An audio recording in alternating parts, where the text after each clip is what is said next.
stuff got in.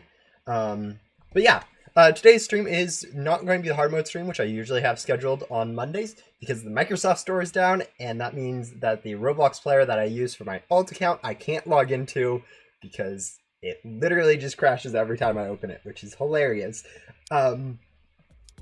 But that does mean that I am still going to go ahead and stream. I realized that there's stuff that, just because I can't play on my hard mode account, doesn't mean I can't play Ghost Simulator. And so instead of doing that, we are going to be playing on my main account. And we're going to be trying to get some more rebirths, because I only have 26 rebirths, and I kind of want to get a few more, specifically in remnant coins, so that I can actually go grind gems for classifieds, because I've been trading classifieds and have not been really getting them back. I'm actually down to 1 sandstorm. I used to have like 5 of these at one point, so getting back to being able to grind gems is going to be useful at some point. So getting a few more rebirths is going to be the plan. Hello to people in chat. Hopefully today's stream isn't super laggy. I have the feeling that it is, just because my computer is not known for being the best. But anyways, we're going to go hop over to Void and then just go ahead and start with the Rebirth. The plan is going to be to spend around 4 hours to get this Rebirth. We aren't going to be doing it super fast, not going to get a sub 2 hours like Deadbull or some other speedrun Rebirth speedrunners get, but we should still be able to get it around 4 hours, maybe 4.5, depending on how slow my internet is. A lot of it really depends on how slow my PC is, but we'll see. Hopefully we don't end up losing like a final boss fight or a Great Guardian fight or anything like that and lose too much time, but we'll see. It's always on the table. I just rebirthed the second time after 3 years. Yeah, no, you get really, once you are like able to rebirth, if you don't rebirth immediately, it becomes harder and harder to rebirth. I know when I'm doing like events like Halloween or Christmas, it's one of those things where I really don't want to rebirth because I want to keep it for the next one, even though I can rebirth in like a couple times in that 2-week period between like Easter and Christmas, or Halloween and Christmas. It just, you don't feel like it because you already have all the perks and then you have to grind for them all again or whatever. But that being said, I think we are ready to go ahead and just rebirth. I have completed all the quests I want to, including grabbing the bank perk. I might deposit a few more things in bank. Not really. I probably should be doing some other stuff like grinding some gum or something like that before I rebirth, converting my ecto tokens into gems or something like that. But I think we're just going to go ahead and rebirth. I can't see any reason why not to. Before you rebirth, you want to get good pets. This will be either lucky cats or, in some cases, like death heads, or pretty much any stat pet is going to be able to be used. But yeah. Yeah, no, if you play a lot, you get burnt out. I know the feeling. After some events, like Christmas events specifically, I think like 2020 or something like that, 2021 maybe? I don't remember. One of those Christmas events, at the end of it, I was just done and didn't play Ghost Simulator for a while. It happens. Honestly, taking breaks is healthy and natural, so don't worry too much about it. Alright, we're almost through this long dialogue. I hope. I sometimes forget how long this dialogue takes.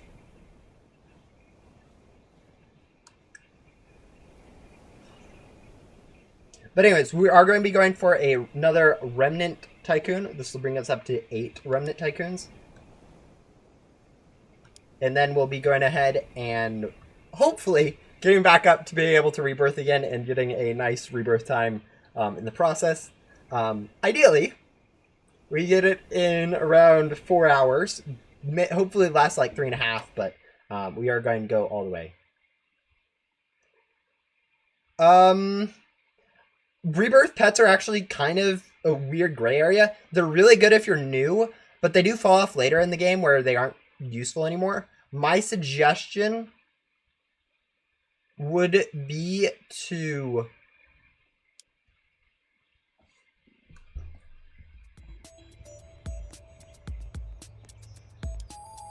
also, we really need to swap our gums because right now it's kind of We have a really scuffed gum equipped.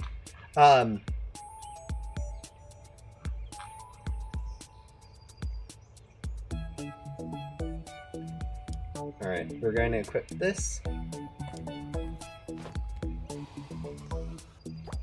And then just go through and back and ghost. I would go for... Once you have all the permanent ones, I would go for grabbing the...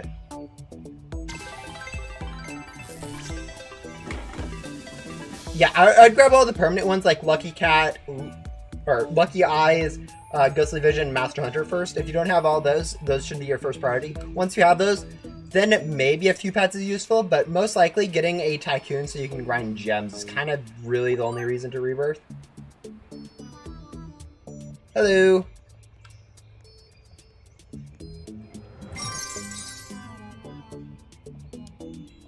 Anyways, we're starting off pretty slow. As you guys can see, I'm kind of laggy right now, so hopefully it clears up at some point later in the stream, so it isn't just a lag fest the entire time. But there's always that chance that we do just end up being super laggy the entire time. That doesn't really matter. How am I? I'm doing pretty good. Where am I using a gum? Yeah, I'm using a gum and it just isn't showing up here. Interesting. What are our F9 arrows?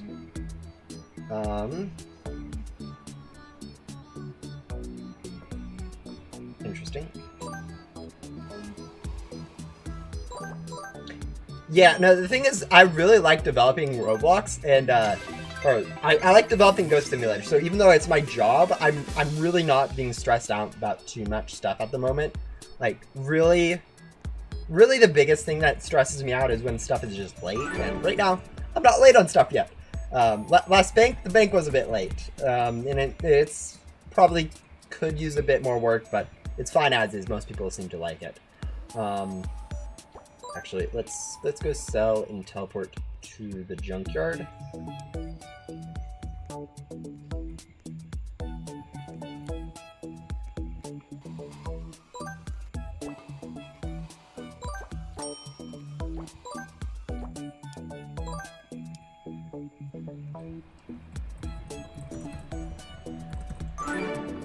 Oh, that's why stuff doesn't load. Okay, I just realized why sometimes stuff is a bit weird in the hotbar. so that will probably be fixed in the next patch.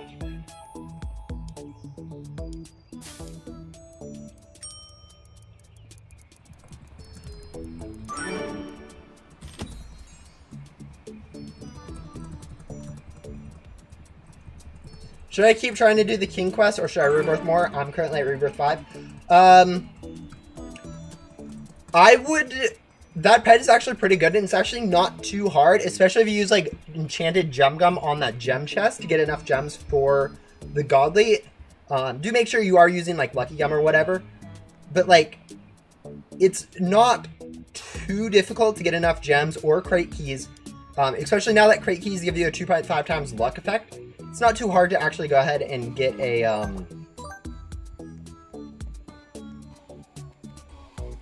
get the godly from that crate, so I would say go for it.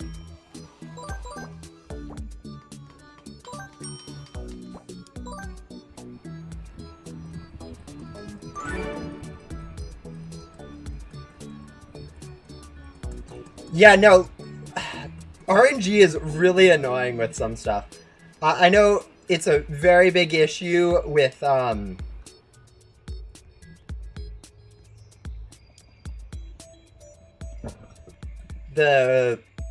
like, for instance, the 5-key, chest for the Remnant Guardian, I know is an issue. But also, some other stuff is kind of annoying to get, like the godlies from there, like the 20% or whatever you have getting a godly is just super low. That actually gets kind of obnoxious trying to get one of those. Same thing with a few other things. Right now I'm in a private server, so technically yes, but also like, yeah, not really. I'm not open to people joining me. I'm not. Technically speaking, yes, people can join me. But I'm going to be hopping into public servers when it comes to boss hopping, so you'll probably be able to join then. But for now, no. Yes, Blue Bunny actually is a pretty useful perk. Probably not for Rebirths. Actually, you can probably use it for Rebirths, but it will definitely help you when you are grinding. So if you need to grind for like gums or currency or whatnot, it'll help you be able to teleport back to that place you want to be pretty easily. Like you can start grinding pretty easily. We've already been here for 6 minutes as the bosses spawn, so.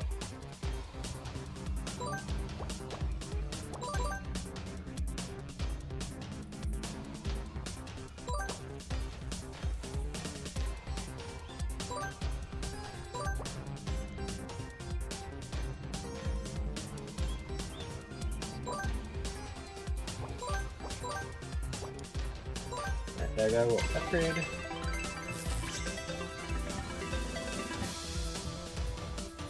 But yeah, right now our goal is to speedrun through here. I think at this time people would already be done with main hub just because they wouldn't be lagging as much as I am right now.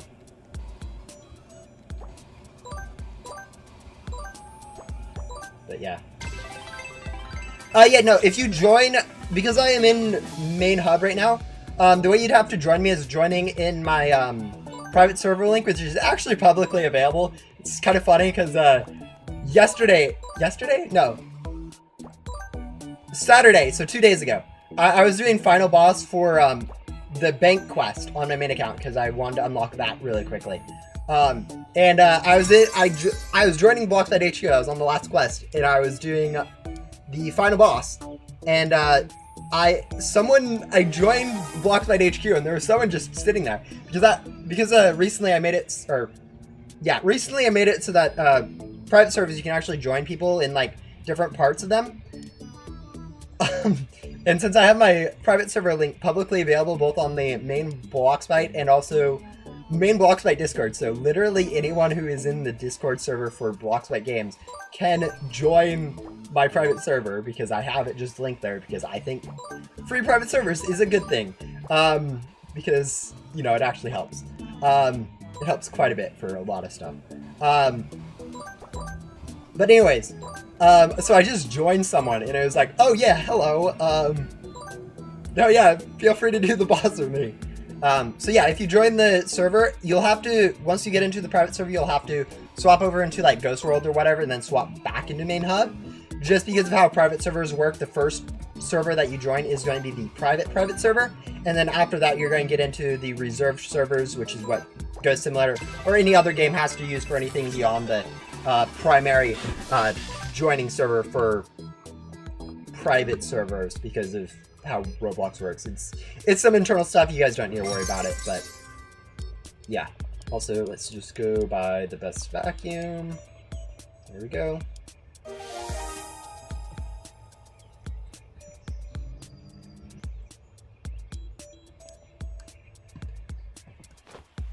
Also, it's really annoying. I don't know if you guys can see it, but like my chair every once in a while just falls down like 5 inches or something. So I have to like sit up and raise it, which is extremely annoying.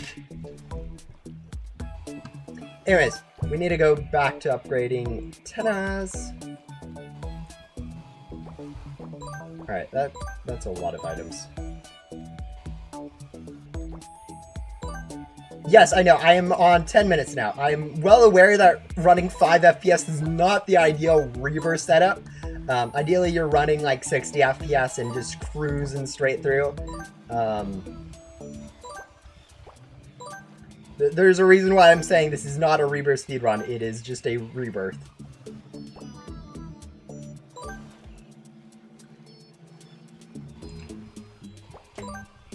Really? It's so annoying because I feel myself sinking and it's like, really? You're doing that to me, chair. I do not know if you guys can actually see it, but it is such a weird feeling just to suddenly lose 5 inches of height.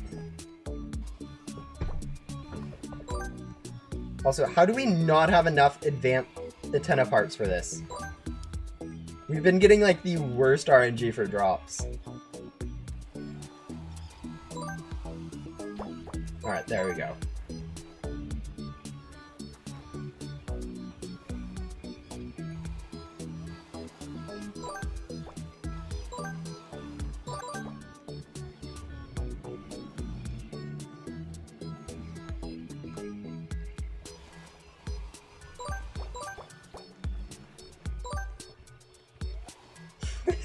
Yeah, I don't think you're going to actually do too much. Like, we're already running at half a valid FPS. So. Alright, finally, we got all the antenna parts we need. No, it's the opposite of we're going down. Oh my. Yeah. No, FPS is sometime charge. Yeah, no. I'm probably just going to sink down and you guys are... I'm going to fall off the end of the webcam and that's just going to be what it is because I can't be bothered to raise it back up.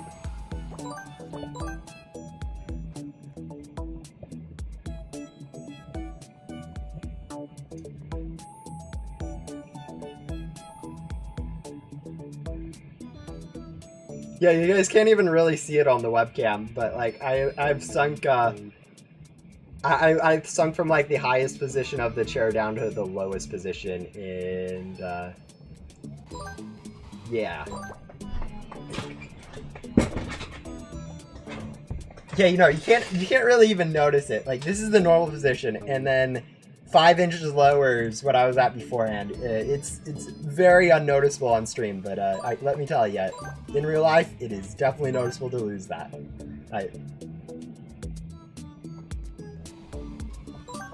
I don't know why my chair does it. I assume it's just like broken or something, or there's like something in it that's wedging it, so that's always in the fall position. It looks like some other people are finding me. Yeah, no. As long as you guys aren't like bugging me by taking ghosts or whatever, you guys are chill. If that does happen, I'll buy another private server and then play on that, so y'all can't join me. And I don't think anyone wins in that situation. I have to buy a new private server, and y'all can't join. So yeah, just don't annoy me, and we're good. All right, there's the drops, antenna parts drops that we want. 150. Just like 10 more of those.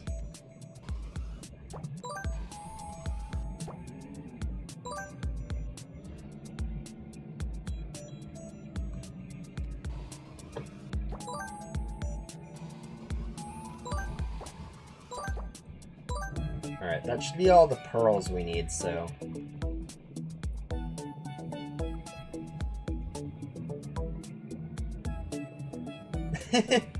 Accidentally.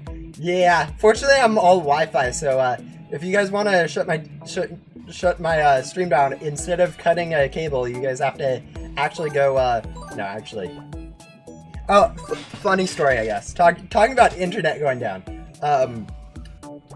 Yeah, so I think 3 weeks ago now, I don't know, a while ago, I was doing some, clearing around my house of, like, some brush, like, I'm going to say something, salmonberry bushes, basically,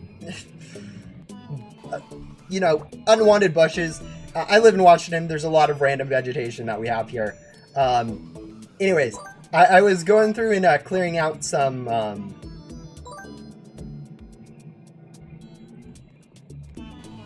that around a certain area, and I was using a hedge trimmer, which is basically a metal bar that like oscillates back and forth that has little teeth on each side. Basically, it's used to cut like really thick stuff, like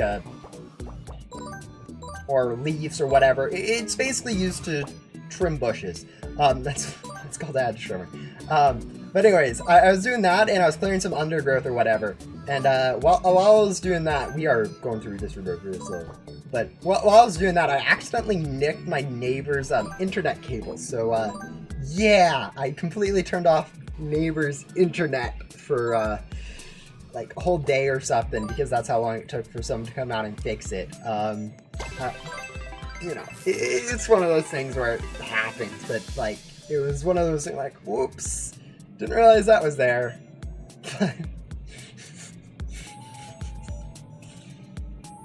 Yeah, no, fortunately they weren't using it at the time, so like I go over there and like, yeah, no, is your internet working? They're like, I don't know, checks it. No, it's not working. I'm like, okay, yeah, I accidentally took out your internet. You'll need to call someone to go get that back up. I don't know. It was bad. So yeah, that's how I accidentally cut my neighbor's internet. Accident. Yeah, no, it was. It was an accident, but. I don't know why I'd purposely cut my neighbor's... Actually, you know what? We're gonna drop that subject. That was a bad story. Alright, we are able to go into Ghost World. I think we're going to go into Ghost World right now. I can't see any reason to stay. There's probably some strategy where you need to go grab 20 more of certain items, unlock all the bonus biomes. We're going to be back here at some point for Leo's quest, so we're not going to worry too much about that. Literally cut their internet? Yes, I literally cut their internet. No, also, okay, different, separate issue that was also around the same time was my internet wasn't working. You guys would have known this from one of the hard mode streams. I did an hour on like the Incendiary one just because my internet was so bad. Every minute or so my internet would just freeze and we'd be running no internet. Those of you who watched that stream would know that that was a horrible stream. Next one, it was fixed, so it was really only down for like a week or whatever. But like it was one of those things where it was literally unplayable. But we actually ended up figuring out what the issue was, and it was kind of funny. It was just a connection in our house that we had like a booster of some sort that had just worn out. So rather than having a booster there, we just removed that and chucked in a different connection from like the wire from the in to our box or whatever, instead of having a complicated like booster or something that was probably supposed to increase the rate of like, I don't know, transmission or something like that. Just removed it, added a little connection cord, and now it's working fine-ish. Good enough. Right now my internet's actually not too bad. Pretty much all my ping is from my FPS issue. My internet's fine. When I swap servers, you'll see this. Like, stuff will load pretty fast. It's just going to be my computer rendering it. So basically, because my FPS is so low, my computer isn't actually able to process the internet speed that it has. So yeah, it's not my internet. It's mostly just my computer itself. Leo's a waste of time. Yeah. We aren't going to do Leo yet. We don't have to do him for Rebirth yet. We are just going to go do Yoko. If I misspeak and say Leo, I might be a little bit confused. So, you know, I'll just correct myself.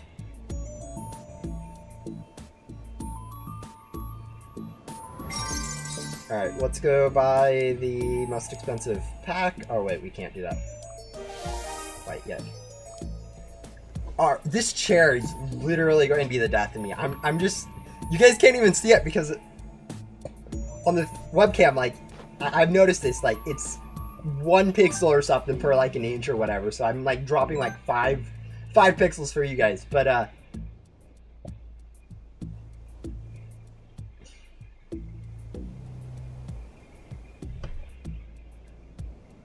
I'm short now. This is so annoying. I have to look up. Man. No, like, this is actually uncomfortable.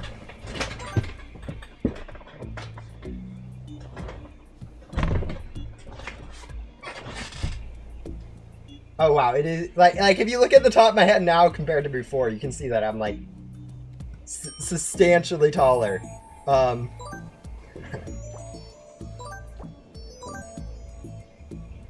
But yeah, it's also supposed to be like a heat wave for me for like the next, or actually I think we're in it right now. I think it was yesterday, today, and tomorrow or something. It's supposed to be really hot, so that's not going to help my PC running, is having a 90-degree day outside, because overheating is generally my issue.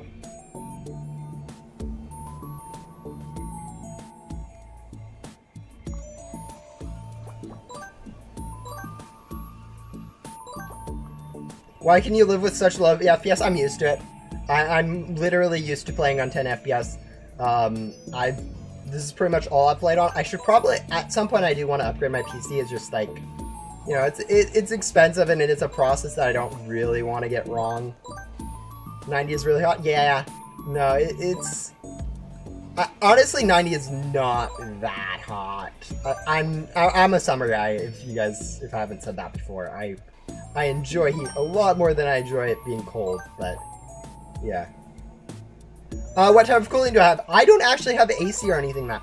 The home I live in, since I live in Washington, we do not have very warm summers. Like, generally we're averaging 60, 70, 60, 70, like 80 degrees is hot where I live. So 90, like 96 is really hot. I'm fine with it, but other people aren't. But yeah, no, we don't have AC. All we really have is heating, which is just the kind of like, why am I over here? So when it does get really hot, really the only option is to like not do anything. I think 2 years ago it got up to like 110 degrees or something. 110? That seems a bit hot. It got over 100 degrees. And it was kind of funny because like our animals, our cat and our dog, literally the only thing they did all day was lay on the ground on their side, just like dead, not moving really, because it was so hot. 9 degrees Celsius? Yeah, no, not 9 degrees Celsius. 9 degrees Celsius, you're cooking. 9 degrees Fahrenheit.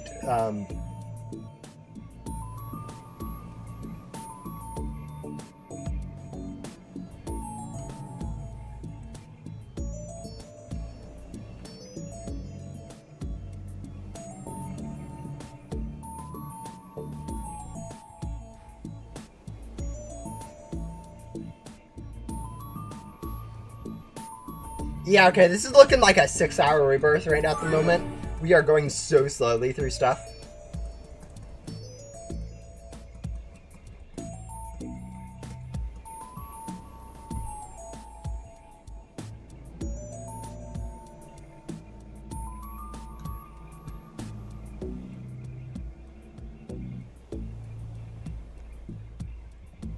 I just teleported Yoko. You guys know, I don't actually remember that the teleport really exists. I don't know, it isn't that I haven't played without it. Like, I'm used to, with grinding, using this teleport for C. I'm still not used to using the NBC teleport, though. 37 degrees Celsius? Yeah, that, yeah, if you're used to the warm weather, it's cool. I like warm weather, but there are points where it gets to be a little too hot. Alright, we can buy this. We'll go ahead and do that. Alright, that should be all the vacuums we need.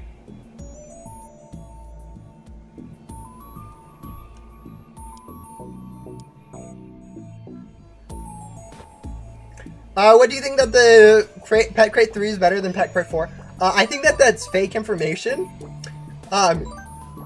Yes, it has better vacuum stats, but yeah, no. Or at least it does in your current version. It's actually already fixed in testing because I actually went through and updated the rest of Pet stats finally. But yeah, no, Pet Crate 4 technically has slightly better cell stats, which is all that really matters. So technically speaking, Pet Crate 4 is better. And Pet Crate 5 is then still slightly better. But yeah, no, it was just, in the meantime, I was, only updating really Pet Crate main hub stats. So, kind of got weird left behind where Pet Crate 4, Pet Crate 5, Pet Crate 6 are not update. Next update they will be, but, for a while there, it was kind of weird to have them have slightly off stats. 55 degrees Fahrenheit. Yeah, no, it's kind of funny seeing people be like, oh, 3 inches of rain, that's a lot of rain or whatever. And it's like, yeah, that's definitely not what we get in a normal Sunday. No, here in Washington we get a lot of rain, and snow pretty frequently during the summer, so yeah, it's kind of interesting.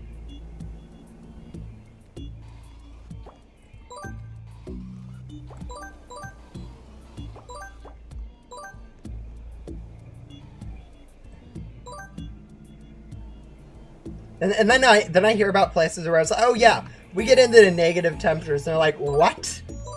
Because here in Washington, it's very temperate. It's like we don't really go below like 30 degrees Fahrenheit very often, which is like 0 degrees Celsius. It like maybe we'll go down to like 10 degrees Fahrenheit, which is really cold, which is, I think that's what, like -5, -6 degrees Celsius.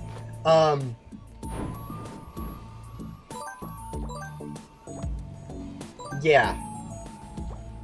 -40. Yeah. No, I'm aware of that. It's actually kind of cool though. That there is that. It's really cool that there is that even number like overlap, because you'd think like with how their conversion rate works, that it would be one of those things where it overlaps at like -38.7285 or something like that, where it's just this odd overlap. But no, it's actually at a perfect number. It's even a multiple of 10 perfect, so it's kind of cool like that. But yeah, no. But then I hear about places like, you know, Canada, Alaska, you know, places further north, Russia. And it's like, oh yeah, we're getting down to like -17 degrees Celsius, and it's like, what? That doesn't seem safe. And it's like, no, you just bundle up. And I'm like, okay. Because like even in Washington, when it gets like to its coldest, like where it is like 10 degrees Fahrenheit, like you don't need to bundle up to go outside, to go run out and like drop off a garbage can or whatever. You can just go run out there really quick. You'll be cold when you come back in, but like you're not gonna like freeze to death or something like that. Once you get down to like -17 degrees Celsius, it's like, yeah, no, that's you need something to go outside.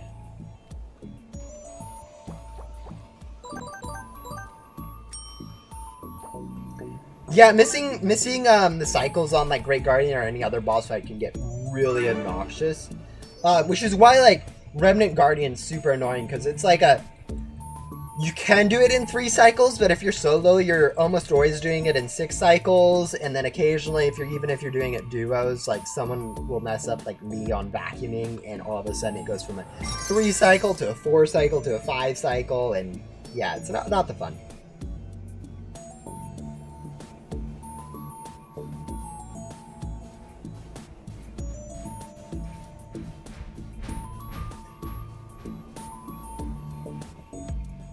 Alright, now we need to go swap over to a pet leveling team. I think I do not have one already made. Alright guys, we're going to make a pet team really quick.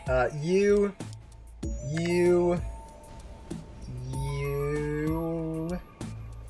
and you.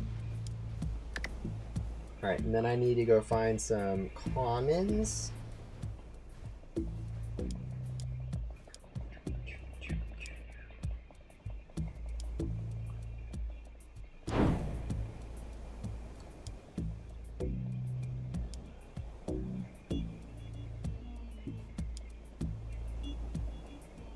Okay,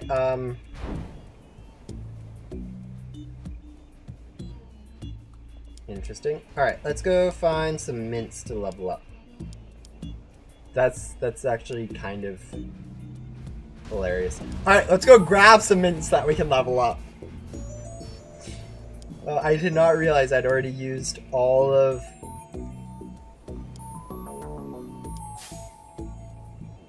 Alright.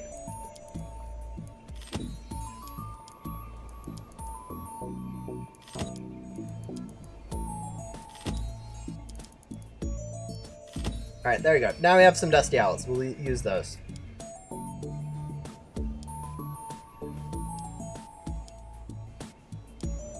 The reason we are using 2 is because we'll need it for some later quests. We'll need to level up stuff up to level...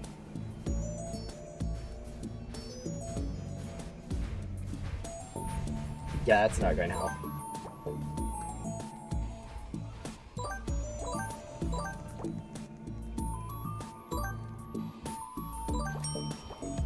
Up to higher levels, so getting a little bit of start on both of them is going to be needed.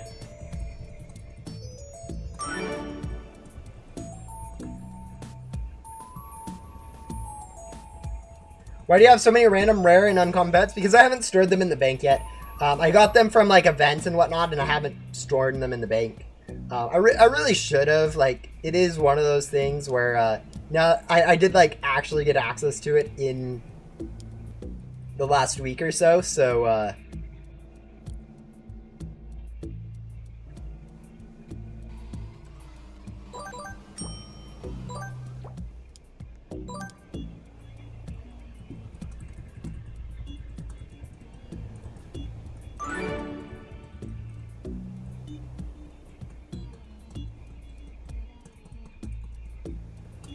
Yoko is required to get the Luna's key for some of Blaze's quests, so you are required to do him.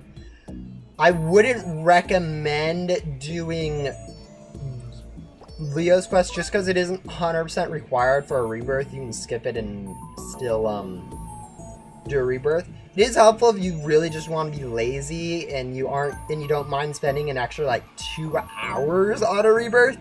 But it is just strictly speaking a waste of time. Talking about waste of time, let's go upgrade our pack.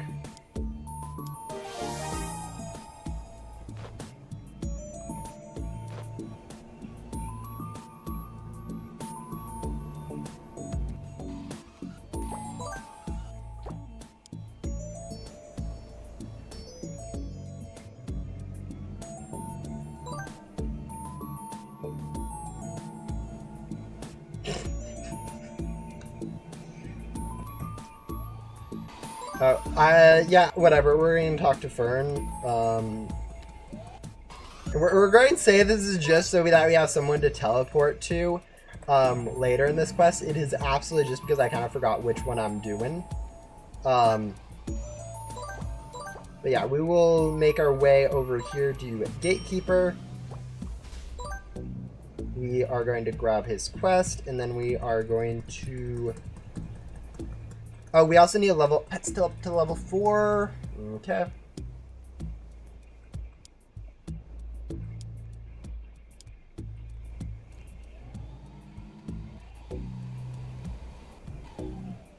I selected the wrong pet team. I selected the one without any stats.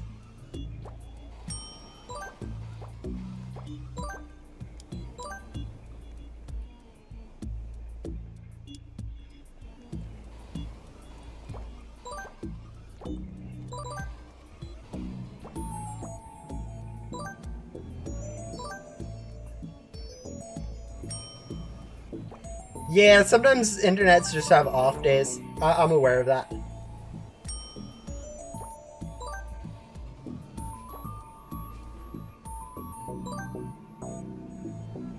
Oh, like those stuff? I think it's because I've unboxed them and I haven't mass deleted them from unboxing yet, so... Yeah, they're just chilling in my inventory.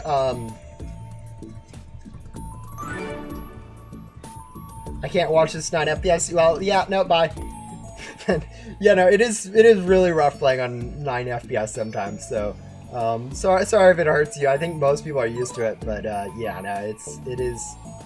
I think today is a little bit worse than usual just because of how warm it is outside, as I said. But no, it is definitely a struggle. Alright, let's grab dragonflies. We should be getting level 4 soon.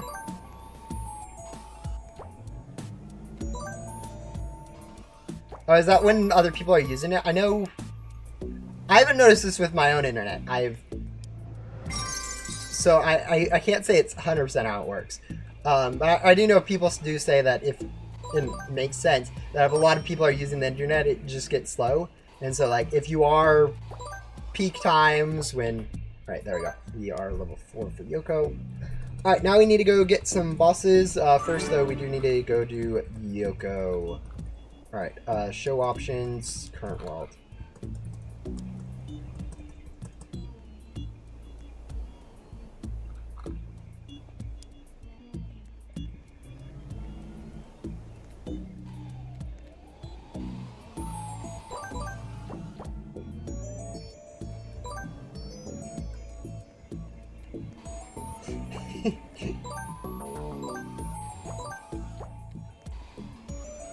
Yeah, bribing my internet I think will definitely work.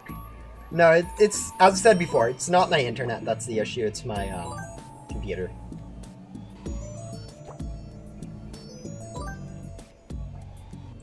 Once you get all the permanent perks of Master Hunter, Ghostly Vision, and that one, the only reason to really rebirth is to get more gems.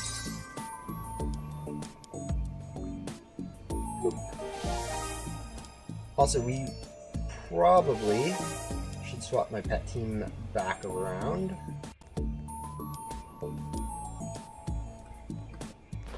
But yeah, the only reason to really get more rebirths is to increase your gem grinding to go for classifieds.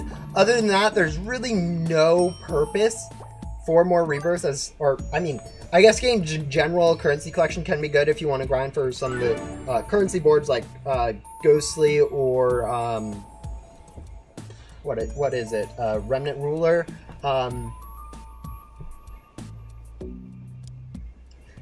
But yeah, most...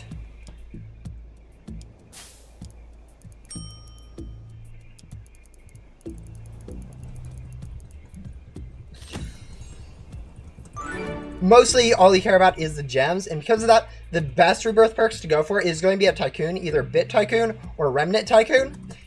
For the first 17 rebirths, since that will give you the best increase to your gem grinding.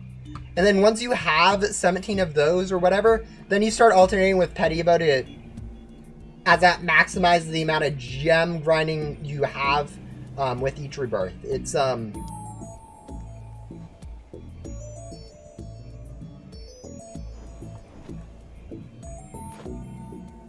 I keep forgetting we don't have the auto shield, or we don't have the photon blaster, so we can't just shoot ghosts. We have to actually go vacuum them.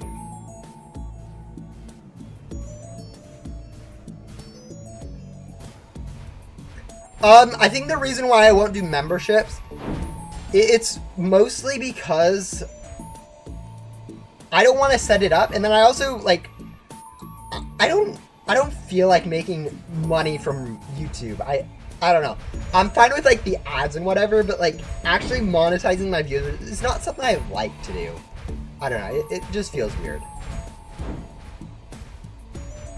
And also, I literally cannot be bothered to go set up all the things I need to, like adding emotes, making sure that they actually get, like, good perks or whatever. It's not something I care to actually go through all that process. So, yeah, no, most likely no. Alright, thank you, Deadbolt. That will speed up our rebirth by about a single minute. Actually, no, it's like 2 minutes, but whatever. Also, I really, like, the funny thing is, like, people are always like, oh, thank you for your video for helping me. And I'm like, yeah, I made that video 3 years ago. I'm glad I made it, but, like, I haven't made any good videos. And I know I'm not helping that by not making the one video I've been talking about making for a while. And I'm actually kind of running out of time to make it because basically starting next week, I'm not going to have any really free time for a whole month because I do something to help out and then I do vacation stuff. So it's just kind of rough.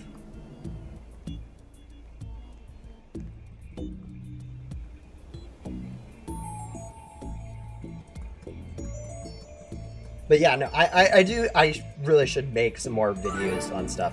Like, one of the things that I should definitely do is branch out from Ghost Simulator. The thing is, I don't really play too much Actually, I play a lot on my phone. I don't play too much other Roblox games, so I don't really have a good way to go into content. It's not like I play World Zero or some of these other popular games that other people do, where I can very easily be like, oh yeah, let's go make a video on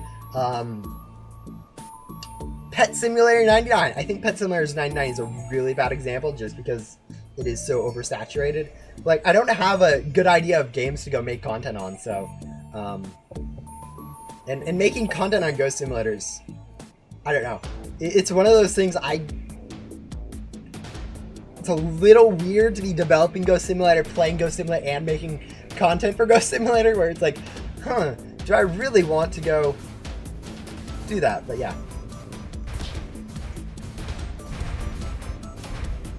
What does Associate Riley? She gives you currently a board and also a what's it called? Remnant Dimensional Drive, which is kind of a useless item that will hopefully be needed for a quest later on, but might not be depending on how much we remember it in the development process. But yeah.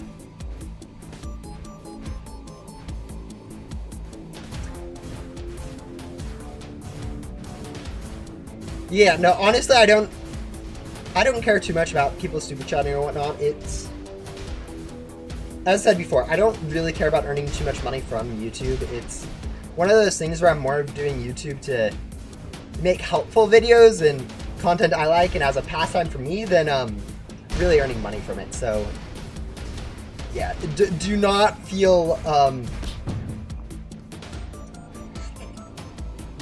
don't feel like,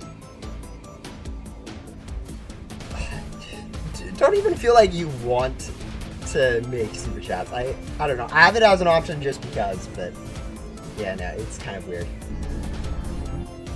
Make it a requirement for Remnant Zone. That feels like a decent idea. It's just kind of hard for us to actually do that in a way that makes sense. Like it's one of those things where it's not going to be an antenna upgrade because it won't. You don't want it to reset every time someone rebirths. So it's kind of hard to actually code that as a thing to make it required for something. I think the best thing that we're going to do with it is make it required for a quest later on, which is probably going to be okay, but yeah, it's kind of weird.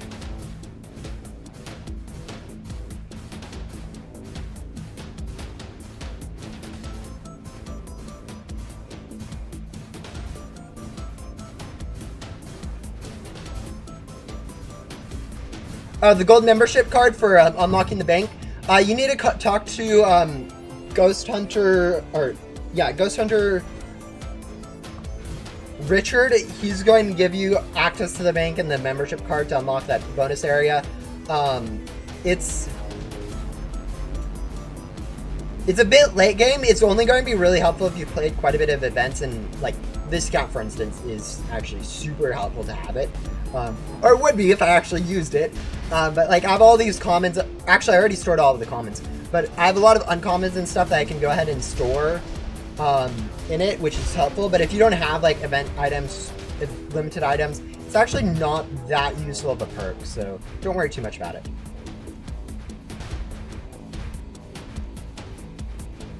I'm technically already a Ghost Simulator influencer. I became one, I think, 2 years ago now. Back when I was actually making videos for the game, like how to unbox your first classified and stuff. Those were good videos. Don't y'all remember those videos? Yeah, you guys do, because that's where like 50% of my views come from. But yeah, no, I did become. I'm already an influencer. Recently I became a developer, so no longer technically an influencer, but yeah. I'm not really an influencer for like Roblox in general. Don't have enough views for that, but yeah. Oh, you're talking about yourself.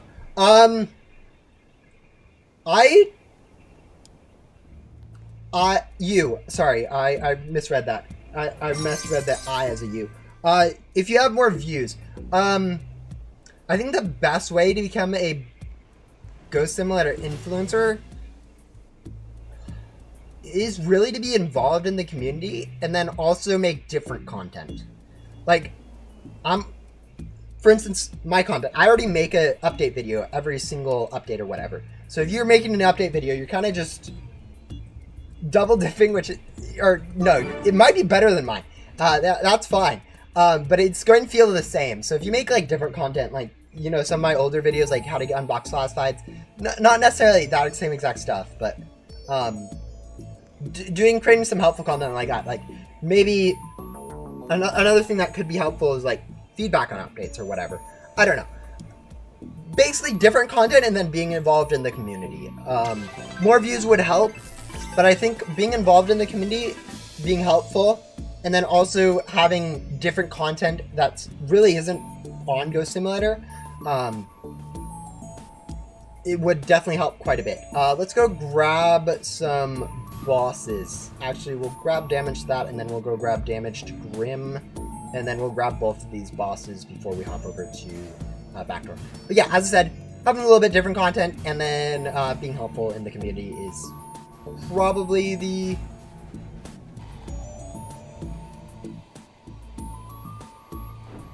best way to get influencer. I'm using Synth Style, I believe. It's a limited board from the last shop rotation. It was 450 Robux, so I kind of just bought it. But yeah, it's a pretty cool board. It was purple, so I kind of had to buy it. Can't even load into because of how bad your internet. That is rough. Yeah. Sometimes it isn't about views, but like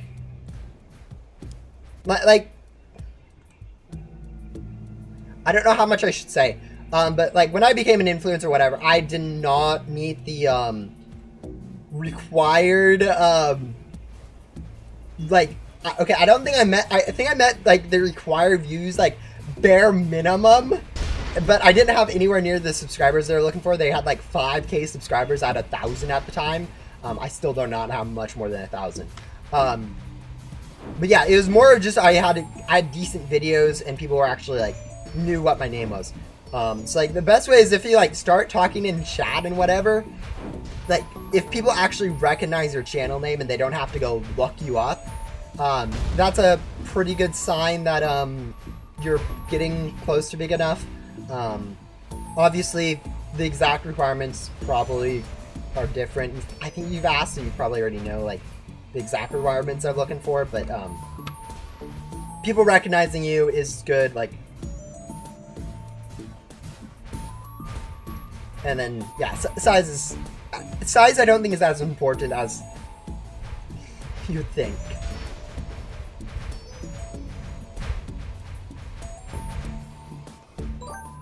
Yeah, no, yep.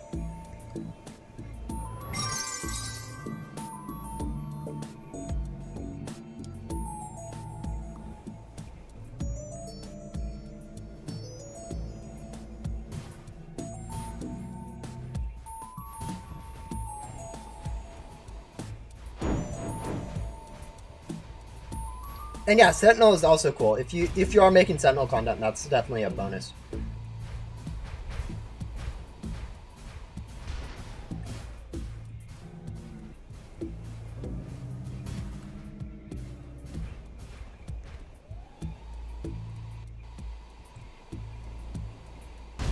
Contributor. Contributor is, there's actually a formal back-end thing for contributors. Basically, when Ghost Simulator, like, if you know how to model, if you know how to, like, do concept art or whatever, if you're good at art and lore or writing dialogue, stuff like that, then they'd reach out to you, or if they are looking to hire, like, if, for instance, they need something for Sentinel, like, someone to create some, I don't know, maybe more perk icons. I don't know if that's actually needed at the moment. I'm just using that as an example. Like, if there's a need for more stuff like that, they might look for it specifically. But mostly it's just them, it's whether or not, it's whether you have, like, good talent that they can see and hire. It's legitimately paid positions back end, that they'll, that contributor is for. Like people to, like, create thumbnails or something like that. Currently, we do not have a contributor for thumbnails. I think that's one thing that they opened up a position looking for recently, which I haven't heard any information on, but it's probably going to be filled soon. But yeah, it's paid positions like that. That is what it's for.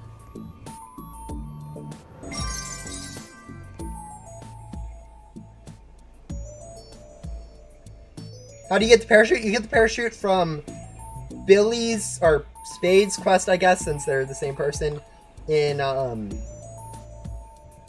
Remnant Zone. It's a permanent perk. It will stick with you forever, even after rebirthing and whatnot. So, yeah, it's a...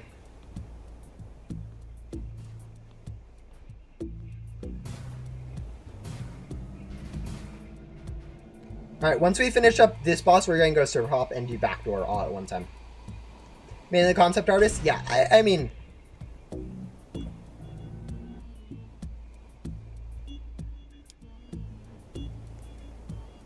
There's also modelers and other stuff.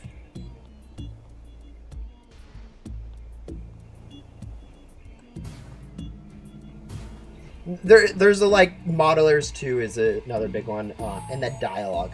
Pretty much every single, actually every NPC except for Blue Bunny in the last basically since I've been hired, so the last 6 months, has been written by someone non-dev. So those things get hired out. I know a lot of people don't notice that, even though that's like a large chunk of it. But yeah, models too. Like some of these models, I don't think any of these, but like especially during the end of June or whatever, mid-June, a lot of models were actually other people did. Like Alpha Toasty, for instance, was something that I think Garlic did. Don't quote me on that one, but it was modeled by someone else and was paid for, and it got put into the game. Someone else made it. It wasn't Dark Thunder. Dark Thunder does do a lot of the cool models, like Sunspot or Heat Flare was a really cool one. But yeah. Did you know how to code? Yes, before I got hired by Blockspot, I had 4 years of bachelor degree for programming. I had a game that is actually currently accessible. Don't play it. It is currently broken, and it's kind of spaghetti backend compared to like Ghost Sim. And Ghost Sim is not the cleanest backend game. Yeah, no, I knew how to program before Blockspot hired me. It wasn't something where I got hired because I was involved in the game. I got hired because I had knowledge and was involved in the game. They weren't looking to hire someone that had no coding experience. So yeah, I had 4 years bachelor degree in software programming. And then also had a Roblox game that I'd programmed myself, and then also a few other things that I submitted as application stuff. Will there be a summer event? No, not this year. If you guys wanted a summer event, it would basically be instead of the last 2 updates that we had. So imagine not having the bank and not having the incinerator rework. That's basically what you guys would have to give up if we wanted to have a actual like a summer event, because that would be basically the amount of time that would need to be spent on something different like that. So yeah, some people would say yes, that would be definitely a good trade-off. I think in terms of players, yes, but like in terms of long-term, I think it's better to have the long-term content of stuff like bank, stuff like the incinerator, than having a short-term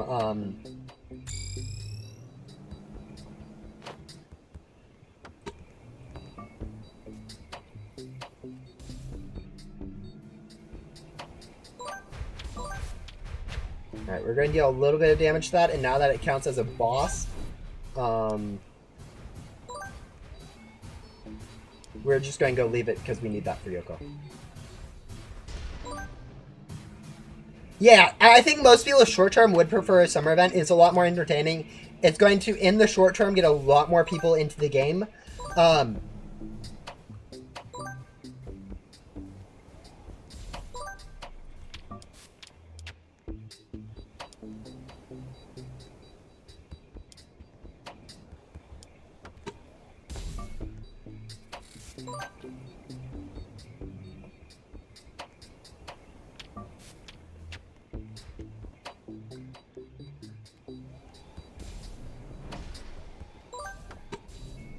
But I think long term it's going to be negative in some respects. Also, we are getting 12 items. Do I have Ghostly Gum equipped? You know what's going to be funny is I think, yeah, I legitimately have Ghostly Gum equipped. That would explain a lot. Alright, there we go. Now that we have the proper gum equipped, I was wondering why I was getting 12 infinite items instead of 16, but yeah. Next update.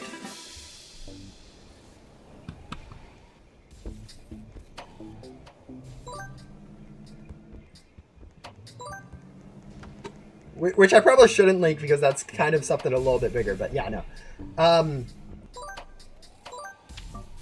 Yeah, there's a lot of stuff like, there's a lot of suggestions, whatnot, that people are like very commonly suggest. That's like, yeah, no, obviously we plan on doing that at some point. It's just, it'll come around when it comes around. It's not like it can be really brushed up. I think one of the big examples of that is like a classified in the anomaly loot bag or whatnot, or classified in X loot bag, or classified in this board crate or this pet crate. It's like, yeah, we are going to add that at some point. It's just, we're going to need to figure out a time to do that. So, please be patient. Alright, there we go, and there we go.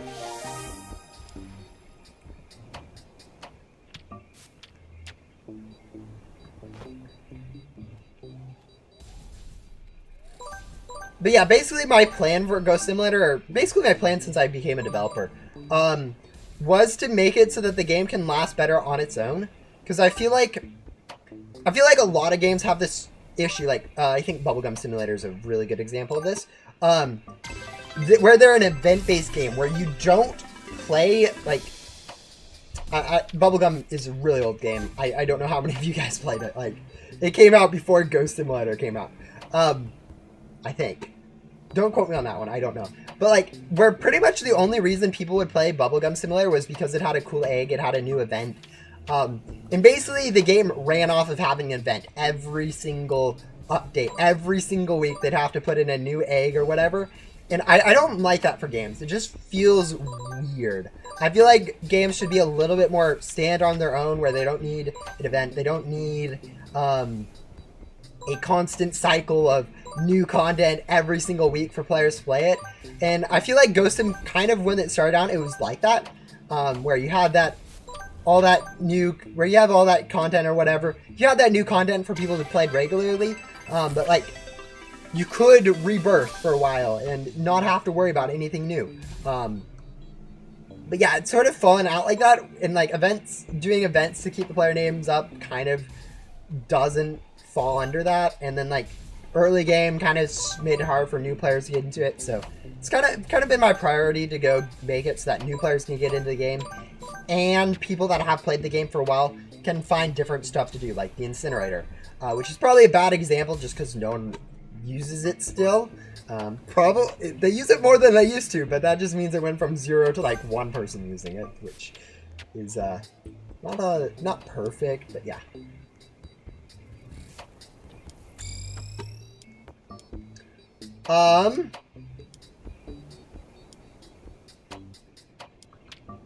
Actually, yeah, let's track Yoko. Just someone defeat Anomaly. It will count as a boss for me. I've done 5 damage to it. No, all you really need for a boss to count for Yoko or Grim or whatever is someone to defeat it. So, just to do a little bit of damage and then have someone defeated. Just like that. See? Up to 6.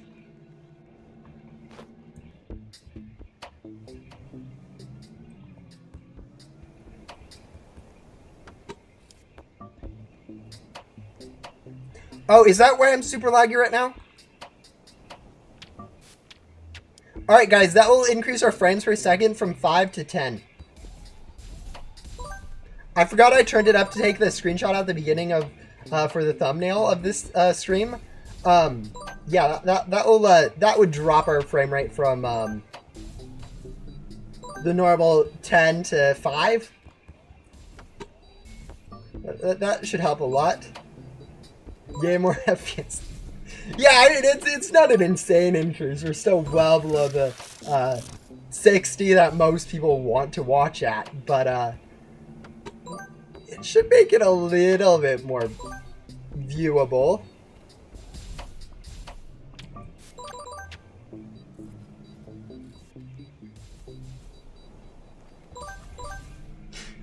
Yeah, that's probably better. Honestly, it's...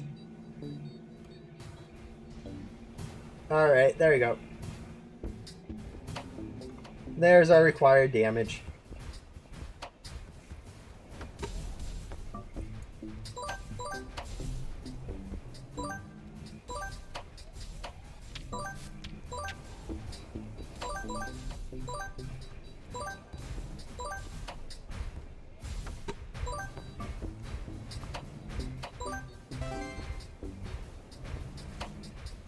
Oh, you're definitely going to be faster. I'm running... I'm almost always running, like, super slow on, like... because of lag, but also I'm not, like, the most efficient in terms of, like, maximizing bosses per second grinded or whatever, so... no, I'm definitely very slow when it comes to rebirths in general. Quests in general, too. I'm in a private server right now, so you can't join me. The best way to join me would be to join the private server that I have. This is linked in a Bloxplay Discord, my main Discord, in the pins or whatever. And then just join Backdoor and you'll join the server I'm in. It's fine. You aren't going to need to friend me to... If you friend me, it's... I mean, technically it'd work, but I don't accept friend requests from streams. Ever. Just policy. Will there ever be a Robux pet crate for Ghost Simulator? Probably not. I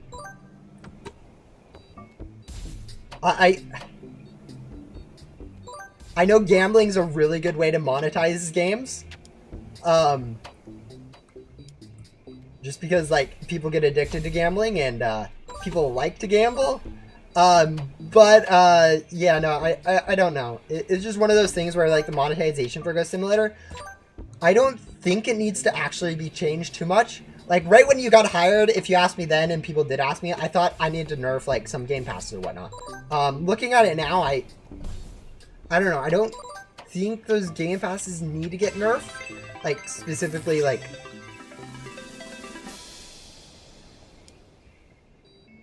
the, Alright, there we go. We're gonna go turn in Yoko and work on doing Yoko. Back to Ghost World.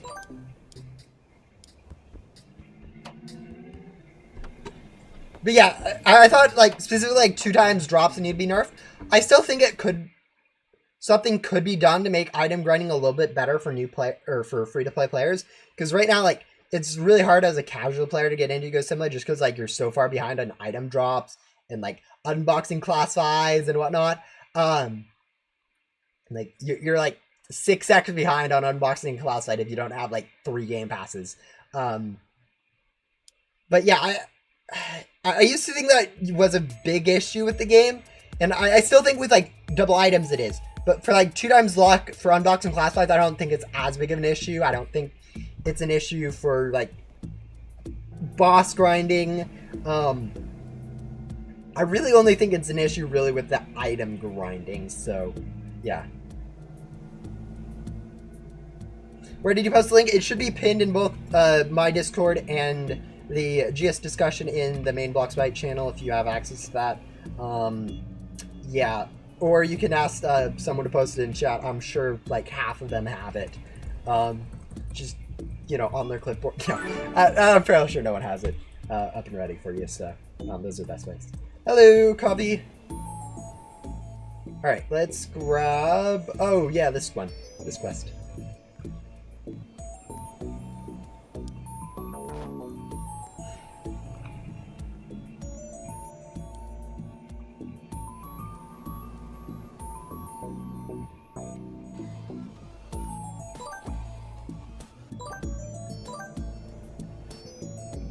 Yeah, I know pins are actually not that hard to, not that easy to find.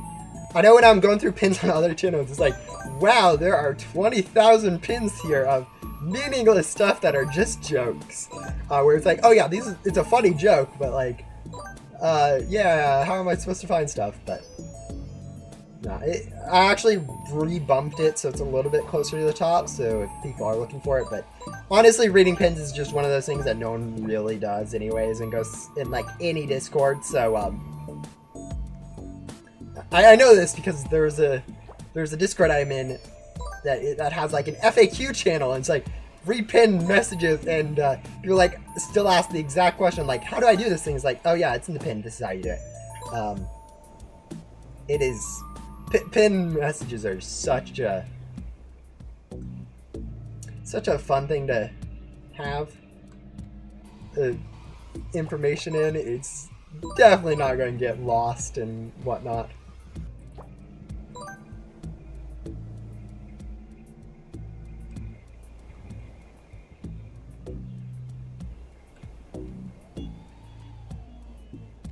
I don't really trade at this time, and I'm not giving away any classified pets at this current point. I occasionally do giveaways, but none are ongoing at the moment. Actually, speaking of classified pets, I think I'm still missing Hailstorm. Yeah, I gave away a Hailstorm like 6 months ago or something. I haven't unboxed for that yet, so that's something I'll need to do at some point.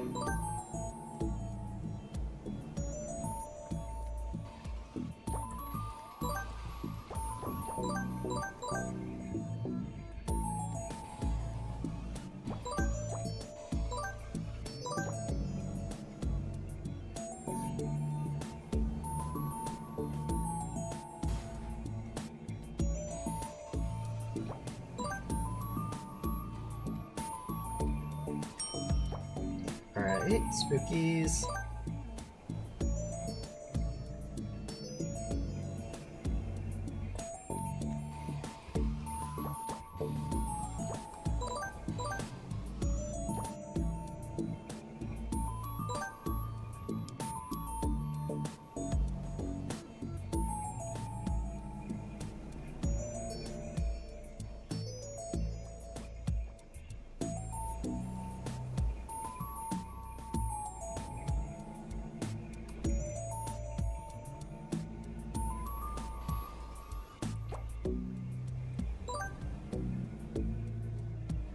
Alright, one more pixie and then we can hop back to main hub. There it is. I don't know if that hit it. We'll have to go up the slow way. I do wonder if I can fix Roblox physics on like Ghost Simulator's end. Alright, there we go. Now let's hop over into main hub and grab some Explorer and Penguin Ghosts. Why is there no boosted X gum? Because they didn't add it when they were adding the first 3 boosted gums. I don't know, it's not a bad idea to have that gum, but yeah. Alright, 50 Explorer Ghosts. Alright, while we're here, let's go grab bonus biomes. Or enough items for the bonus biomes. Alright, that should be good. Yeah, no, just copy paste every single gum type. Make them all. Boosted Rift gum for 50,000 Robux. Yeah, that's definitely boosted dancing gum. Can you add Ghost Rider villain in the game? I don't know. Yeah, it's one of those things that's probably not going to happen. That was there are some old stuff like adding villain into the game, adding first arc NPCs into certain spots. That's one of those things where it's like, yeah, that's something a previous dev would have done. Doesn't really feel like my spot to do anything about it. Same thing with like adding it, like having attacks in like Great Guardian or Remnant Guardian, stuff like that. I was like, I don't know. That wasn't a decision while I was a developer. It doesn't feel like I should be changing stuff on that. But yeah. How's it going being a dev? I love being a dev for Ghost Simulator. It's definitely does not really feel like a job, even though it does pay me. So it's quite fun.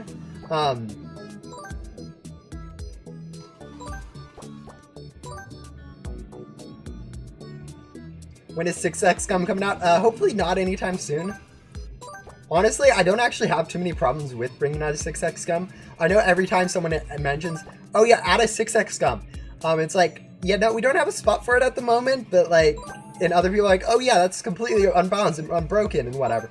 It's really not actually that broken of an idea. It's only like 25% better than Enchanted Gum. It's marginally better, but not really. But yeah, no, it's not going to be coming out for a while. I was actually, or I guess as devs, we were looking at how long it would be until like new world that's been hinted at in this teleport screen for the last 2 years, how long that would be coming out. And it's surprisingly a long ways away. I'm not going to say how long because it might even be longer than what we were thinking, but yeah, it's a ways out for like the bare minimum needed for that world. It's kind of not embarrassing, but it's kind of like, wow, people are gonna have to stay around for a very long time before this thing comes out.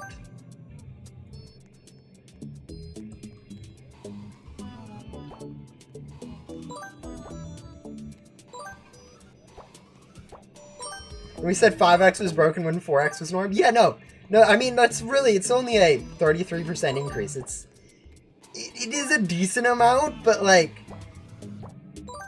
yeah, you know, in like the large scheme of things, 33% more gems is not a lot. Alright, there we are. I think next for Yoko, we are going to be doing some leveling? I don't know.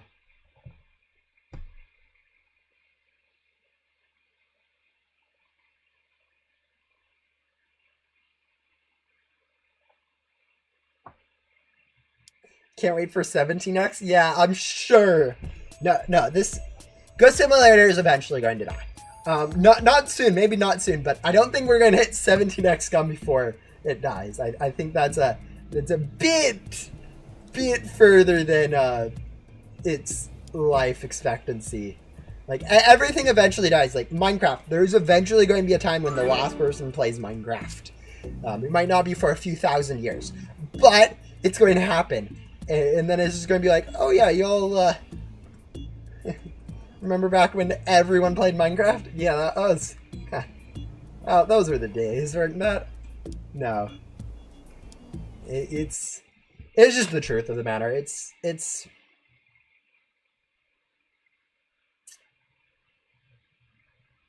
how things work.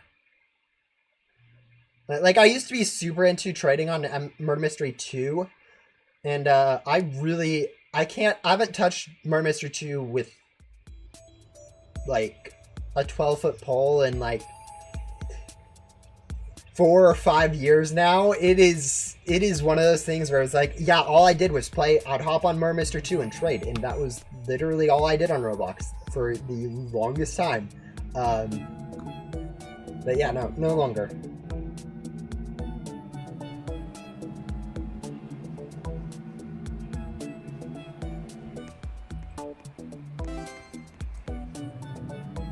What's the easiest boss in your opinion? I mean, assuming we aren't talking about Bow Boss, the final boss is actually like a super easy boss in terms of like, you aren't going to lose it unless you're laggy, which really isn't a difficulty thing, it's just a like FPS issue.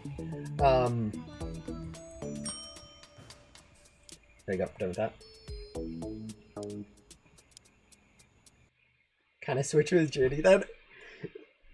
You know what? That is kind of true, but not at all true. JD is so much bigger, and like they model and whatnot. They don't do the programming. I do programming. So we're kind of different developers in a sense, and then also they're a lot bigger than I am. And JD was doing Murder Mystery 2 long before, before I was playing Murder Mystery 2. So maybe not before, but like while I was playing Murder Mystery 2, JD was making Murder Mystery 2 videos. Like they have been playing Murder Mystery 2 for a very long time. Yeah, we're getting there slowly.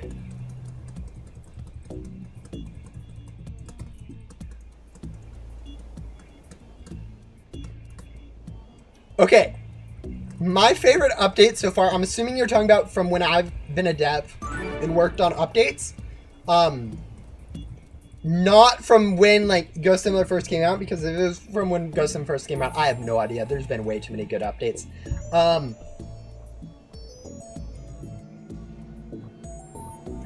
Yes, we need to go through yellow ring, we need to go through green ring, and then orange ring. So this one, and then up.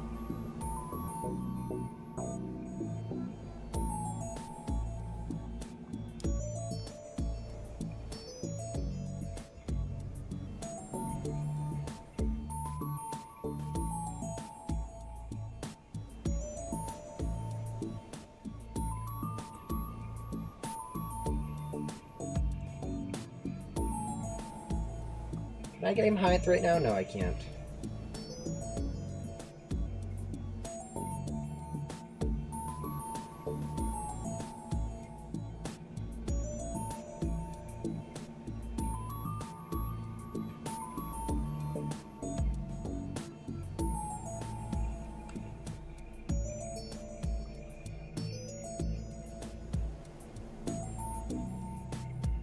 Yeah, this is like the one issue I have with like Roblox as a platform, and it's that lag actually slows down your physics calculations, which for Ghost Simulator specifically is kind of a pain with the hoverboard, just because the hoverboard is kind of locked to physics calculations instead of being free of that. I don't know how to fix that. I'm sure it could be fixed. I know some games like Pit Sim 99, for instance, with their obbies and whatnot, have a anti-physics thing where it actually will slow down like the counter based on however many frames you're running during the obby. So if you're running at like 2 frames per second, it won't actually tick up the timer it counts the timer based on how fast you go in physics wise, not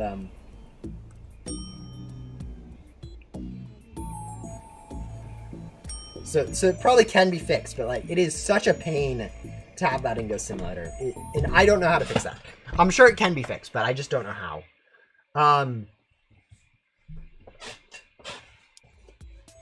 I've only been a Ghost Simulator developer for the last 6 months, so the only event I have worked on has been the Halloween event, or the Easter event, sorry, for the last Easter event, so the one with the Fluffy and the invasion or whatnot in the event world. So I haven't really I haven't done too many events. Easter was definitely fun to work on, but I have a feeling like the funnest one is probably going to be Halloween. But yeah.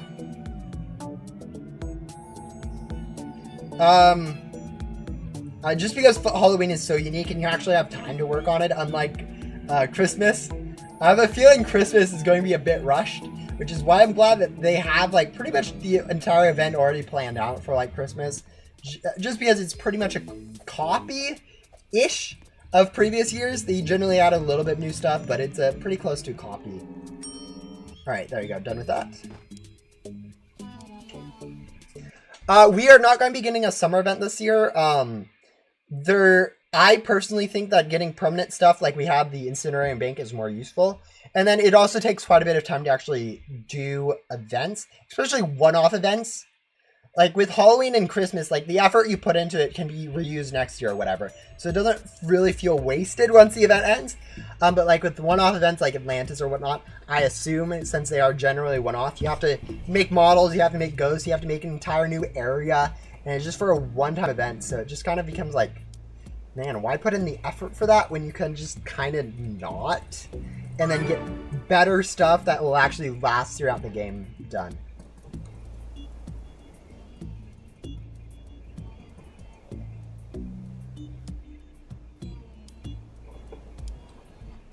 Why do you have so many egg drop boards?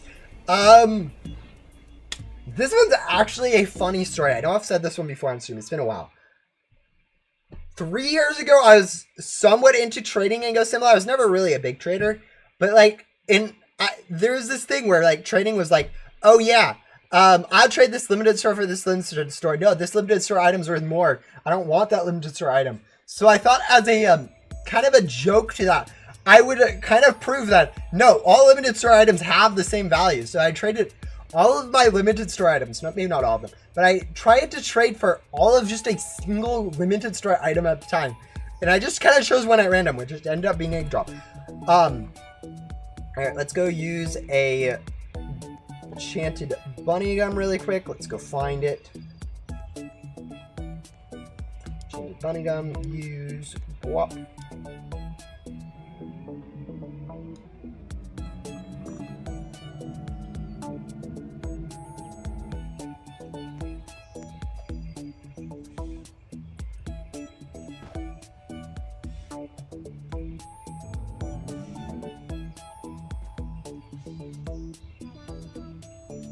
Anyways, so that's why I have a lot of them. I kind of just traded a lot for it, and it ended up being that egg drop was one of the worst items to collect just because it was probably the most overbought item at the time, just because it was during the Easter event. Alright, let's do this, and then physics work for me, and then we can do that, and here we go. Yeah, not even that bad.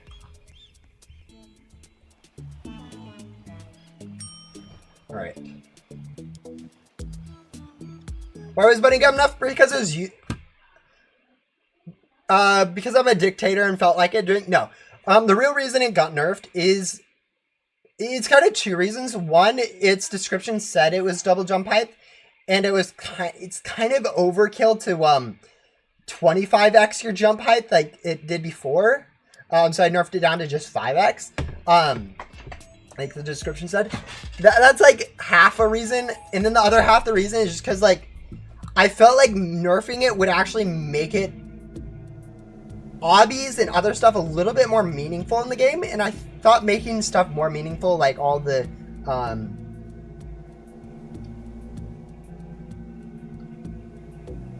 like making obbies more meaningful in the game would actually like help in some respects, because like if you're spending more time on doing an obby, it makes it more impactful. Like right now, it was kind of useless to have all the obbies in the game. It still kind of is. Like you can kind of skip most of them still with bunny gum, but it takes a little bit more thinking, and that little bit more thinking is, I don't know. I think it's good to have a little bit more time spent on those obbies that are designed in the game than just skipping them outright. But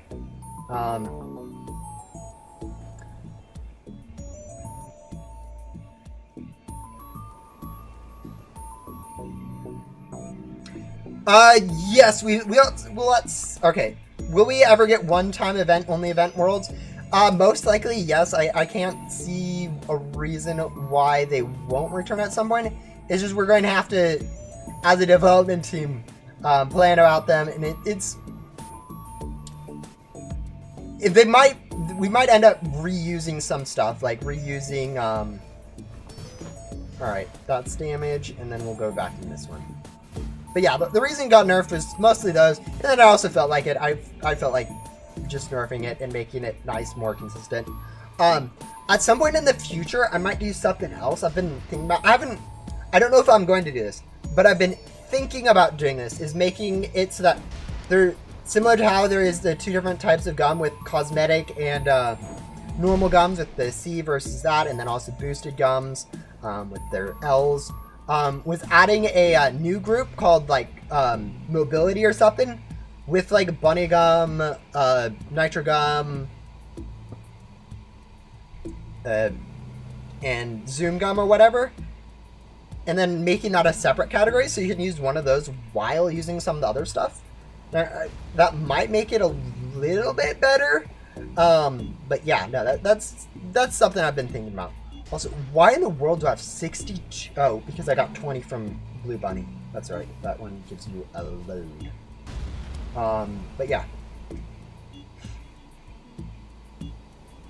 Well, jetpack can cheese them anyway. Yeah, I mean, jetpack can cheese it, but you also have to do the perk for jetpack. Bunny gum, literally anyone can use bunny gum and skip the obbies. Without, like, any effort whatsoever. If you go do the jetpack, then yeah, no, you can skip obbies. And yeah, I mean, if it takes, like, 5 minutes more during a rebirth to go do the obbies, I don't know. It's like, it's one of those things where, like, 5 minutes more during a rebirth for the obbies, like, yeah, it's a bit of time, but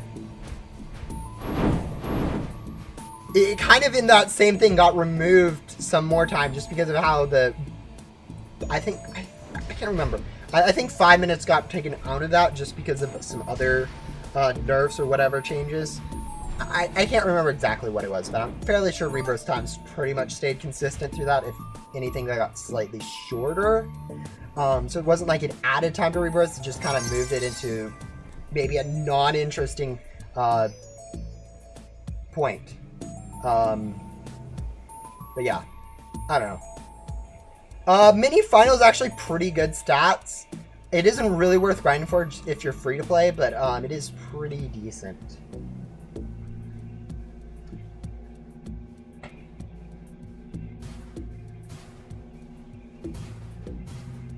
But yeah, I don't know, I think one of the arguments that I've seen that's like kind of stupid was like, now, because of how you kind of actually need more agility to be able to complete some of the obbies without, or with using like enchanted bunny gum without like actually doing the complete obby.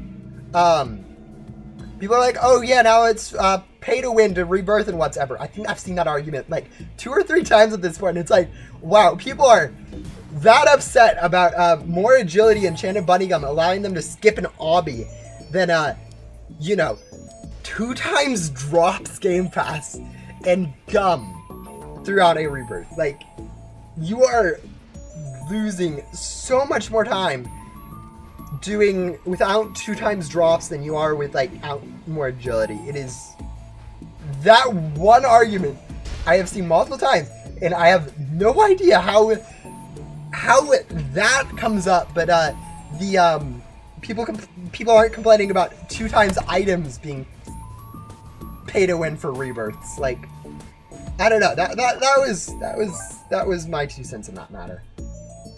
Yeah, I mean, obviously it is kind of. I understand it was kind of a weird nerf. I'm standing by it. It is. I understand why people don't like it, but like, what? I don't know.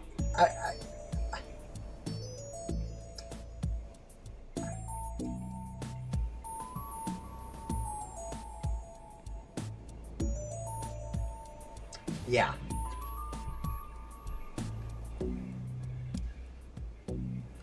It is what it is. I might. I'm not saying I will. I've been thinking about it, and it's because of nice suggestions like other people have been providing.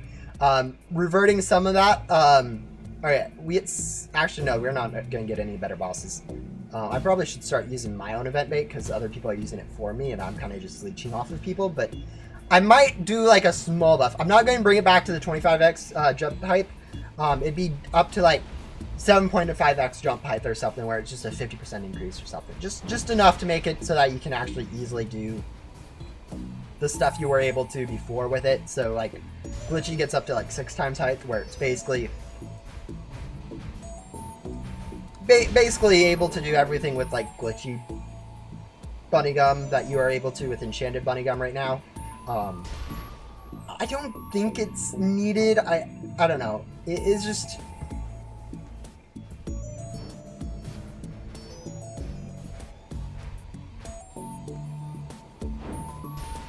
I just don't think there was that many very good uses for bunny gum that weren't like actually just cheesing stuff. Like 95, maybe even 100% of use of bunny gum was just cheesing stuff, like cheesing obbies, cheesing final boss fight, which you can still somewhat do.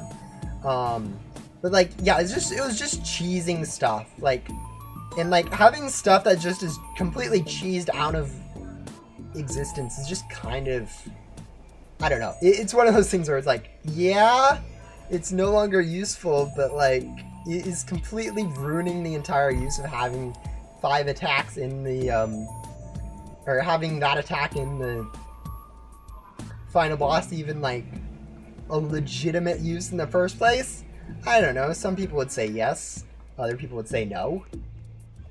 Is cheesing obbies a use for Bunny Gum? Yes, it's a use, but is it a good use? You can argue. And again, you can still cheese it, but it's not as easy as it is before. What's the best thing to use boss gums for? The best thing to use boss gum for is longer bosses. So using it on like final boss is technically the best one, since every time you use like, that's the point of it, cheese obbies. Yes, but you understand how cheesing an obby kind of defeats the purpose of having the obby in the first place.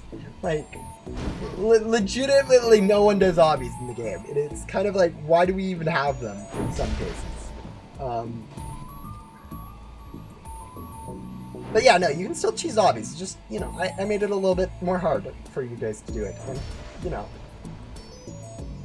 Yeah. Anyways. Bad game design, don't nerf fun stuff. I mean,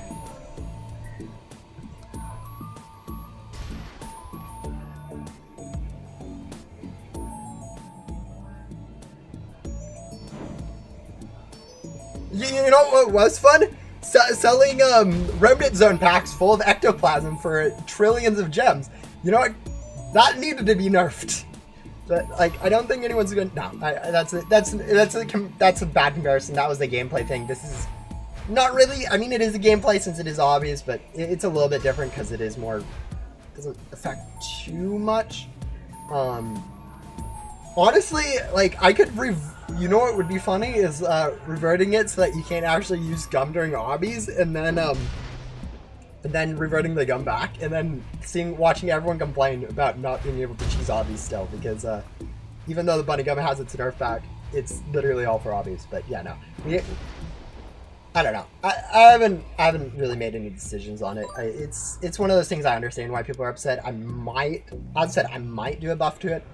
It really depends whether or not people annoy me too much about it. Like, if people are literally just complaining, hey, revert this nerf, revert this nerf, revert this nerf,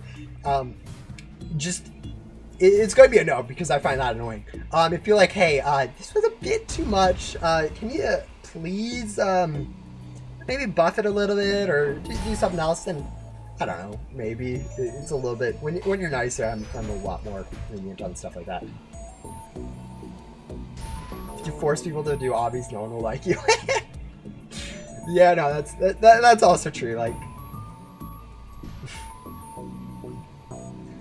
I did actually check before the bunny gum thing, was checking to make sure that you could still do the reverse city obby with like bunny gum, because if you couldn't do the reverse city gum, if you needed to go get like the jetpack for that one, that would actually be like, I wouldn't have done the nerf if that was the case, because I did not want to make people do the jetpack to rebirth. That was absolutely no. Fortunately, you were able to. It was a little bit annoying, but you could climb up the side of things and then jump from platform to platform. It wasn't too difficult. It was just you had to climb up the actual platform. You couldn't just jump from the ground or whatever. I'm confused with what people are saying Richard's Last Quest. Richard's Last Quest requires you to grab one of every ghost in the game. It's actually a fairly unique quest. It is time consuming and therefore difficult. Alright, we're going to deal a little bit of damage to Grim just in case someone defeats it while we're not watching. But yeah. So, yeah, no, and it actually will keep track of you on the board next to him. That's why there's a list of every single ghost in the game on there. Because, yeah, you have,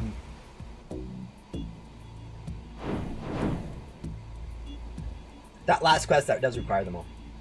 Actually, interestingly, it was actually a pretty fun quest to go code in the back end. It was a little bit weird, but I thought it would be kind of fun.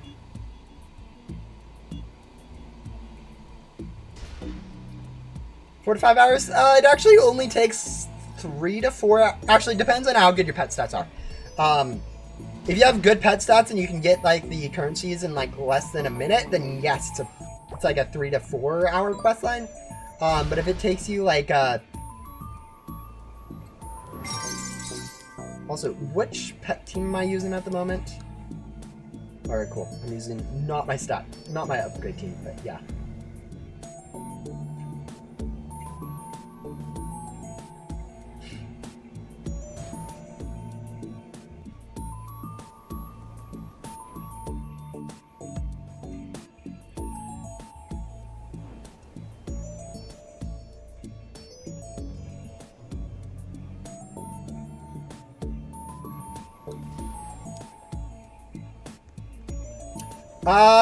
I don't think you can speedrun it under 20 minutes, unfortunately.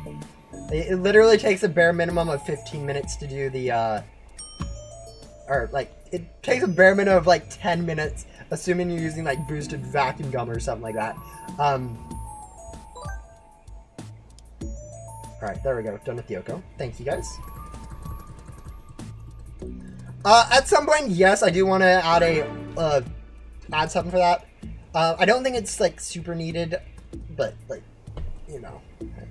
Actually, I'm in the world right now. I probably could just slightly tweak it so it doesn't fall into the void.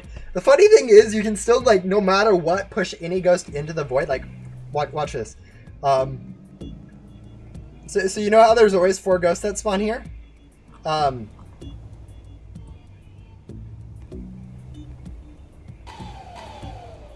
Okay, this is actually hard to do with this much.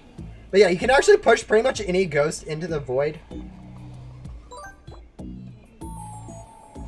Actually, this is really bad to do with this frame rate because I just insta-vacuum. But yeah, you can pretty much push any ghost in the void and make them not respawn, so people would still technically do it to Lucky Cat, just since it is in the void. At some point, I just need to fix it so that when they do fall out of the void, that they do just respawn. But yeah. Alright, let's go back to main hub and do the rare ghost.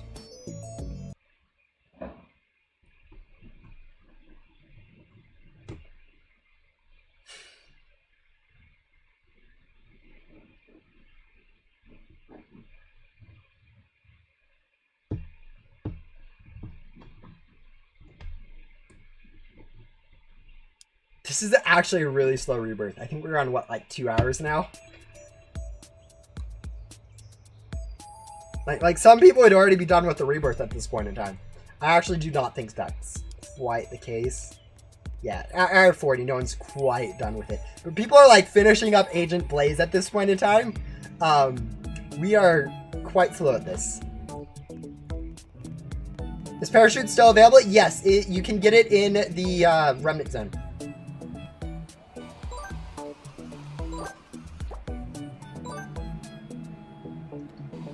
And once you get it, it will not reset when you rebirth, so it's nice and helpful like that. I say helpful. I don't think there are that many uses for it that people use.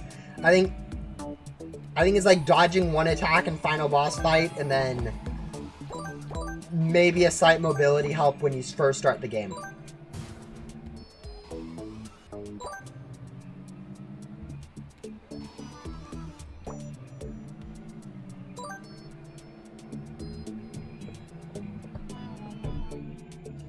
Yeah, it's not super useful. I'm actually thinking about it. Like, if you compare it to like the hoverboard, I've been thinking about actually buffing it slightly so that it's maybe not buffing it, like reworking it slightly so it works like a little bit less linearly, and similar to like how the hoverboard, where you can kind of like control some aspects of it, like the turning on hoverboard, for instance. It's not, you don't just snap to the where you're turning. You have to actually go around to it. I've been thinking about doing the same thing with the parachute. I don't think I'm going to do this. This is stuff from like years out or something like that. Where like adding controls to where you can like speed up, similar to like Elytra or paragliding or something like that, where you can kind of control your descent and then like maybe even gain a little bit of height or something like that with it, so that it's more useful instead of just being a glide at a same speed kind of lazy thing where it could be like, oh yeah, if you want to just go down really fast, you can do that. Or if you want to bank back up, you can do that. Again, similar to the Elytra in Minecraft. I don't think it's going to end up happening. I do feel like that's a lot of work for something that probably not too many people are going to care about. But I do know that a lot of people like how the hoverboard works in Ghost Simulator, and that's like quite a bit of work that went into actually making the hoverboard work how it does and feel the way it does, even with the bugginess of it with like lag and whatnot.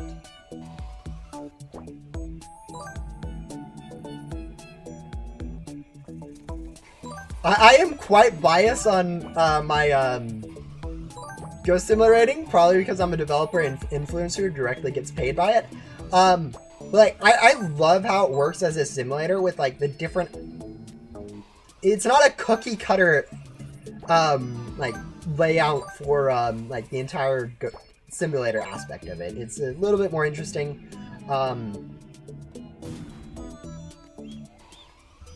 It probably could be changed still a little bit more to make it better, but I don't know.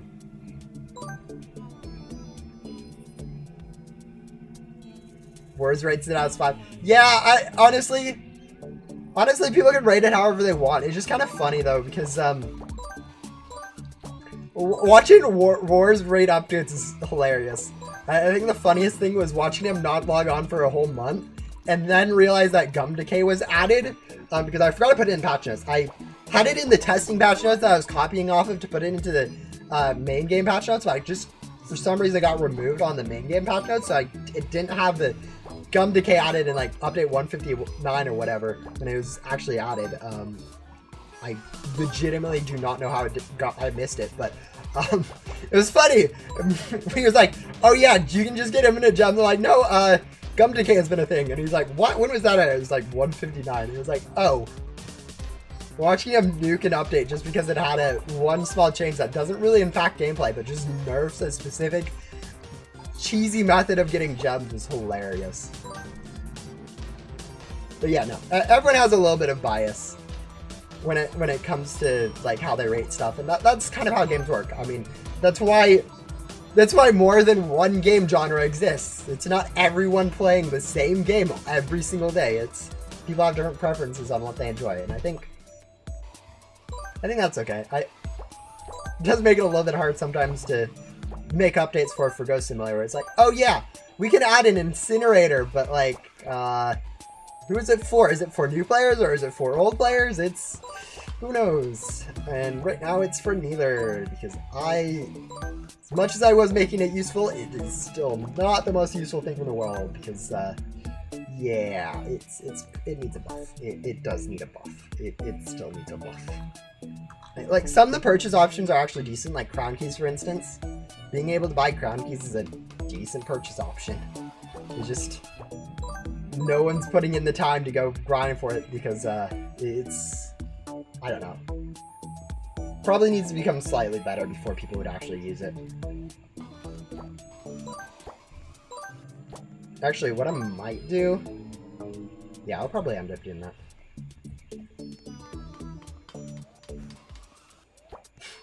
Yeah, I buffed it and then no one really uses it. It's probably going to get buffed again. It's...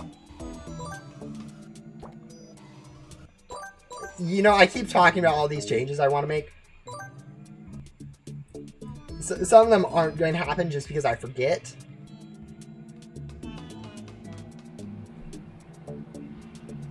But yeah, eventually stuff gets around to it. It's like Ghost World. When I first became a dev, I was like, oh yeah, I want to go fix main hub in Ghost World to make it so people can play through it. I still have not yet rebalanced Ghost World. I've not rebalanced Rebirth yet. It takes time to actually get around to some of those stuff. There's only so much you can do in every single update of the game. And yeah, making updates like a month in between or whatever would allow us to get more in an update, but it would also like, wouldn't really increase the rate we could get stuff done, so I don't know. It's not like needed to go ahead and extend the update time. The best way to get incinerator levels is to spend flames on buying items. So buy whatever useful items you can for like maximum amount of flames or whatnot. The best ones are obviously going to be the cheaper crate keys, event bait, pack overloaders that are available. But also like buying some of the loot bags or whatnot aren't terrible deals if you need them. But yeah, no, it's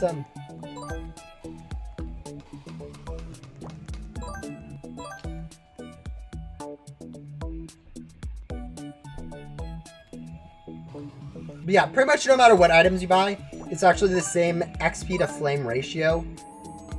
And you get about 2 times more flames from buying items than converting items to gems.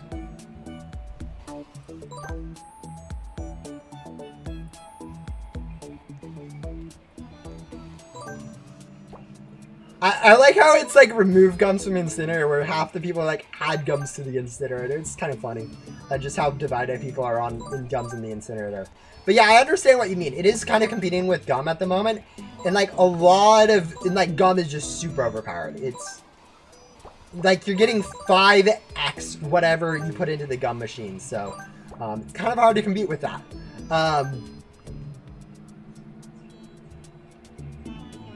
Yeah.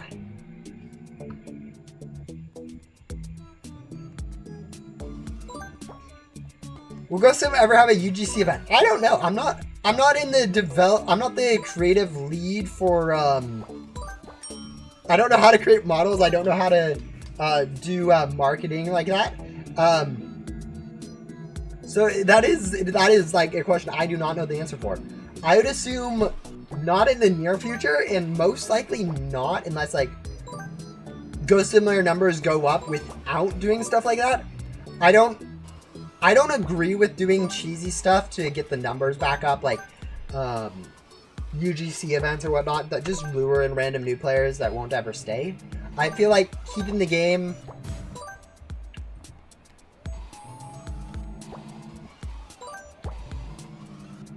at a level where like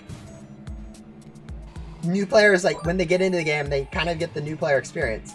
But the casual new player experience, like any day of the week, should be pretty decent and should be able to draw new players in it. It shouldn't rely on events to get new players in.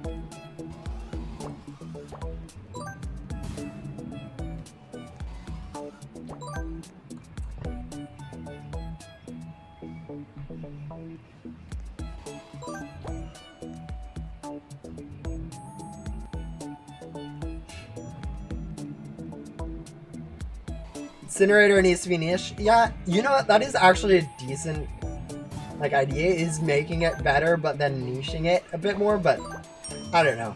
We'll see. I think one of the things we'll definitely improve is going to be in a while when I think one of the most logical, like if I were to ask you guys what would you add to the incinerator, what would be a cool thing to add to the incinerator, I think about 50% of you guys would realize what the next step with the incinerator is, and then understand like where we're going with that. So yeah, it's going to be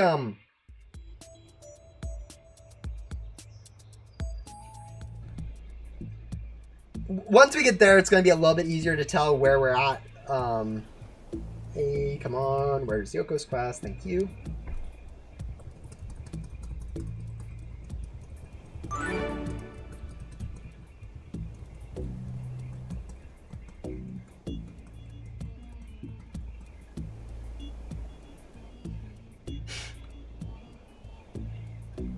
Alright, back to main hub for find item.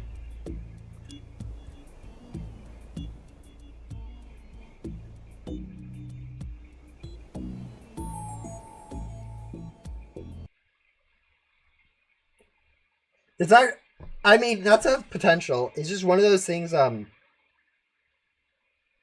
there's no current mechanism for like a closing door and an opening door like that. It'd actually be cool. It's just not, it would take like 15 to 30 minutes just to program that, whereas people are used to the biome fog and understand how it works, so. Yeah, actually, I do actually read suggestions every once in a while. It's just, there hasn't really been any good suggestions that I've remembered in a while. So, Another issue is that we kind of have updates planned out for a while, so like when it comes to suggestions, some of the stuff is kind of... That's not too light. Yeah, I mean, it's a small cool detail that I think people would like. It's just, I don't think it's needed.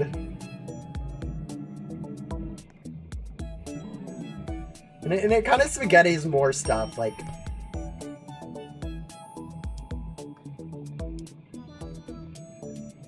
Like yeah, that, yeah, people expected, oh, you know, add that to some other places, like, I don't know. Adding a physical door to the, Blocksmade HQ in Blaze area, where it's right now just kind of a lock thingy. I don't know. There's some stuff like that where it's like, yeah, nah. Not worth the time to do it in one place if it's not going to be in all the others. I suggested a new store, but one of the things about suggestions that is I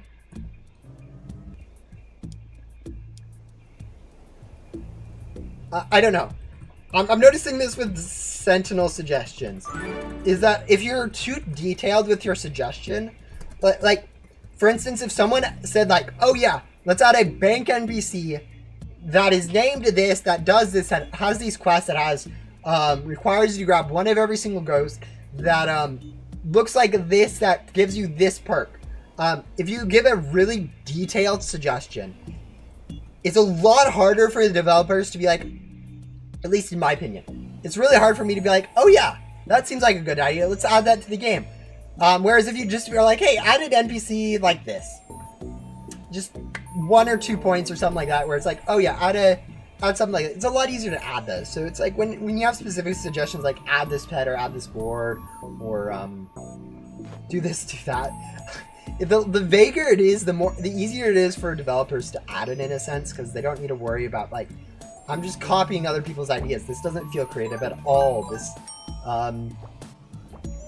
yeah, it's a lot easier to take a vague idea and make it your own than to just wholesale copy someone else's. It's a little too grindy. Yeah, no, I definitely, some aspects of it, definitely, like, new players. I've been working on it. I still think, like, new players to the game are grinding a little bit too much. Especially in Ghost World, but that's being tackled in a later update.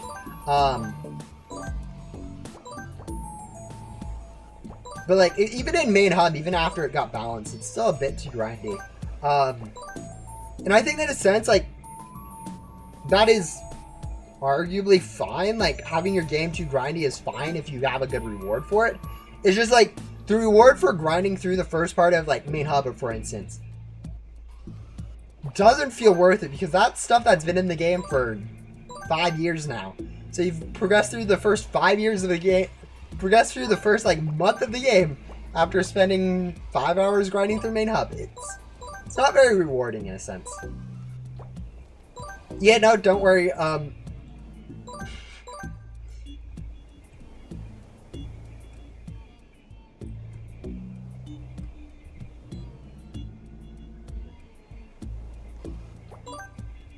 Oh yeah, the Puggle. Oh yeah, you just suggested a Puggle 5 times of it. Yeah, I mean,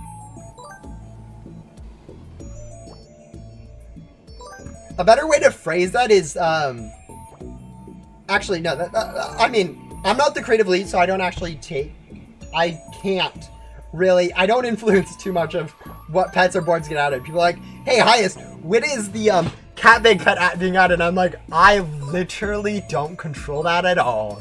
I can ask for like stuff to come into like certain areas, like I can ask for like, oh yeah, let's add a board crate. I don't really control though what the boards in the board crate look like. I'm gonna be like, oh, let's add a Lucky Boss loot bag, like the Lord of Luck. That was something like, oh yeah, let's add that. I don't control really what's in that loot bag really. What Dark Thunder developed models and whatnot, so I don't really have control over that. That being said, like, I think having a suggestion just being like, hey, bring more of this kind of pet into the game, like a reskin of this, like where multiple of the pets, whereas something that looks exactly like this might gain more traction. Again, I don't really know. I don't do the modeling for Ghost Simulator. For all I know, Dark Thunder prefers having very specific ideas to model. I don't know.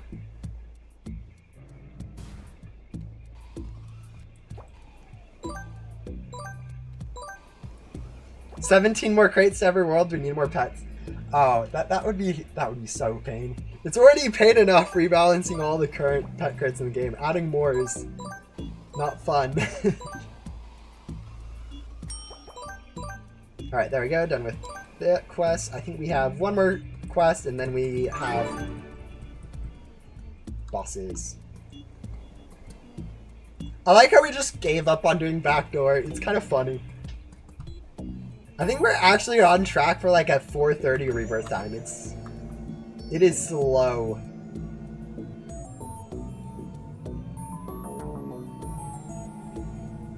Do I plan on making new quests that involve rebirth perks? For example, for stuff with like Ghost of Vision or Lucky Eyes?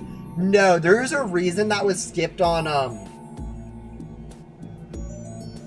Richard's quest. I just felt like having a rebirth required for that quest was like you're already required to get one just to have access to the quest line, and then for like all the remnants ghosts and whatnot. But yeah, I feel like having a specific perk, unless it's like specific for the NPC, is kind of a no. Just makes it a little, unless it's like it's right at the beginning of the quest where players can be like, oh, right when they start a quest, they can be like, okay, I need this to be able to progress with the quest.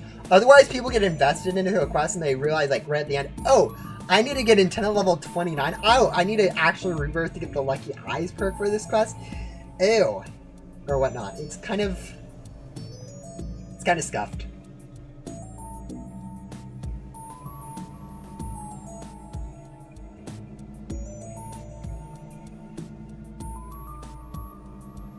Also, I love the 5 FPS hoverboard. It's like so fast.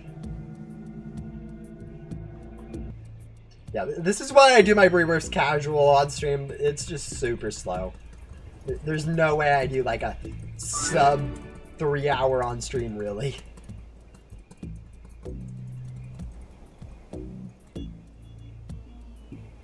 Having no Game Pass definitely slows it down. There's a bit of actual routing. Like I didn't realize this really when I was doing Rebirths. But there's a bit of stuff that routing can actually help you with improving, like getting bosses at the same time as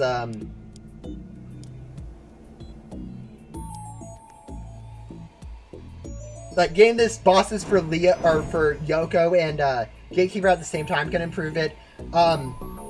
Working on going through backdoor at the same time and grab bosses can help improve it. But yeah, definitely Game Pass, like especially 2 times items is one that you kind of need. More agility is somewhat useful, but 2 times items for sure. You don't need to grab it for rebirthing, and as a developer, I hate saying buy a Game Pass because it feels weird as a developer to be like, hey, yeah, buy this. I don't like that. Same thing with like YouTube. I don't like being like, oh yeah, subscribe to me. I very rarely say subscribe to my channel or like my videos. It's just one of those things I don't. As a YouTuber, I'm like, yeah, no, it's not something I like to do. It just feels weird. Even though like I am able to promote that stuff, it's like, Also, we are really getting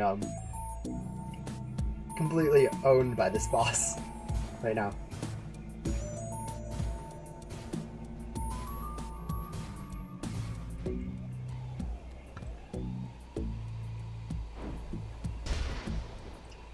The easiest classified to get is technically like Feather Shock.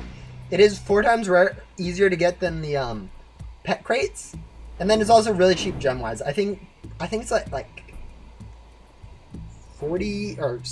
25,000 times the crate cost without any lucky gums or whatever. What is that, like 12 million gems or something like that? It's like super cheap to get. Pretty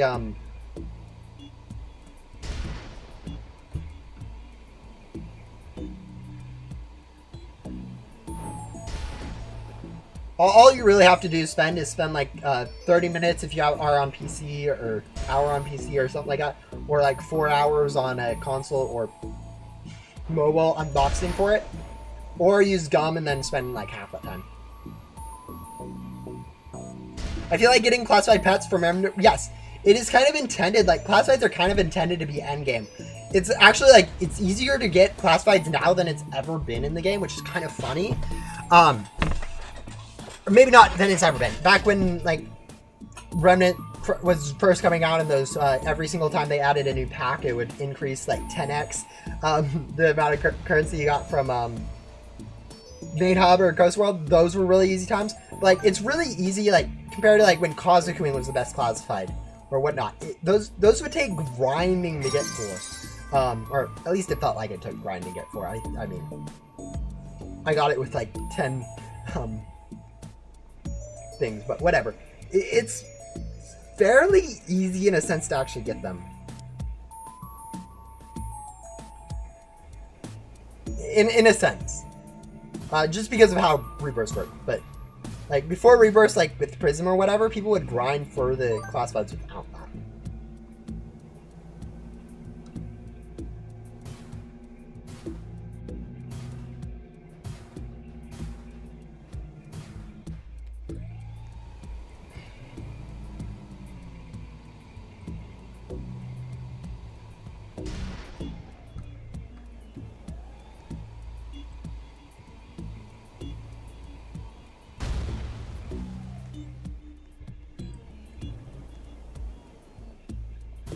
Oh yeah, back in the day where we had the very important item.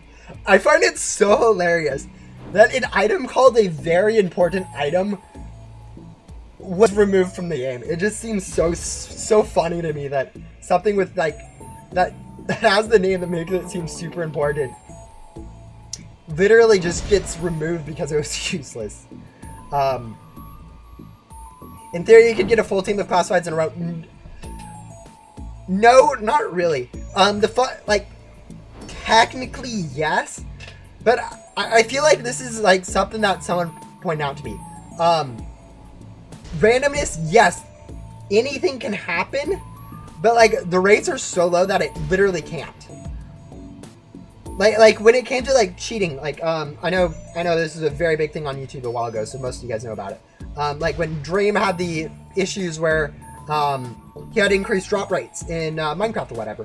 And there was this whole thing where, like, yeah, you could get that lucky, but, like, you aren't. Where it would, like, so, the math person, whatever, what was his name? Matt Parker, I think? Matt Parker with one of, like, something went over and was like, yeah, no, if you can't get it in, like, 1 billion years as a single human, or if humans can't do it in a single year, if every human tried it once every second, then no, it's actually not possible to do that. And I think, like, that same thing applies to, like, classifieds. Like, yes, technically, you could get all of the, like 1 in a, I don't know, 10 to the power of 1 trillion, you could get it. It just, you can't actually get that in any reasonable human time frame.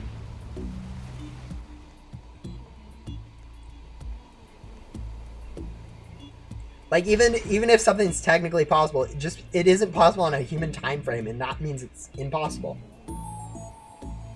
Wasn't it just replaced for chocolate bar? Yeah, it was added to the vending machine, so you wouldn't have to actually go through the entire quest line of Fern to do it.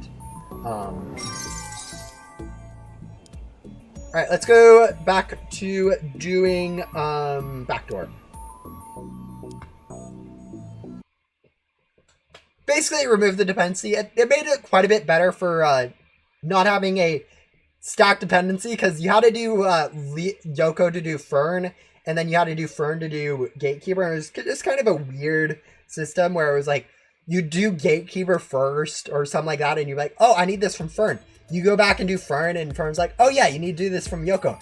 And so you kind of have this backlog where it's like, wow, that's an ouch sort of thing. I do think, like, Ghost World kind of needed that in a sense, where it did kind of help to have that backwards progression where people could be like, oh, yeah, I need to do Yoko, to do Fern, to do Gatekeeper, so I can do these quests in order, so that, you know, I can actually progress in a meaningful speed. I think that's a good way of doing it. It's just the way it was orchestrated was just kind of confusing to new players. I felt like.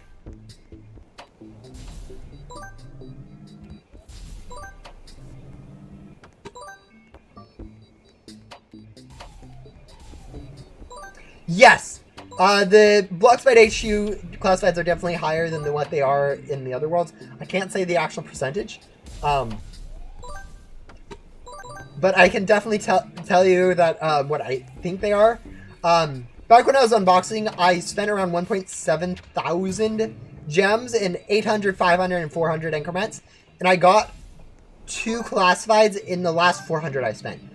Based on those odds and what I've seen from other people, like getting like 1 in 20 or whatever, I would say it's around a 1 in 1,000 chance to get a dev classified.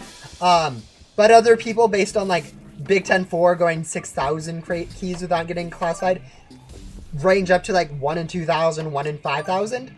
So somewhere around there, but that's still a lot easier than the 1 in 100,000 that normal pet crates are.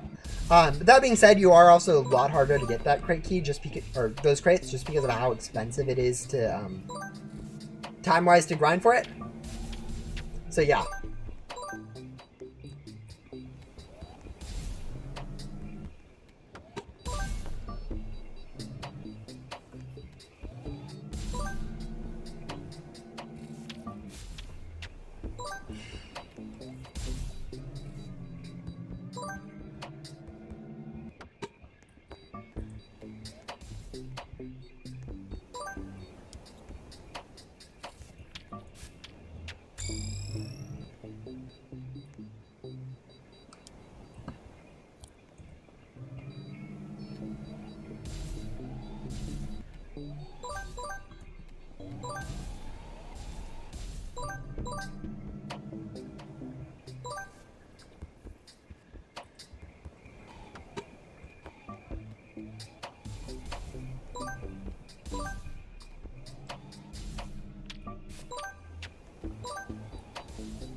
Yeah.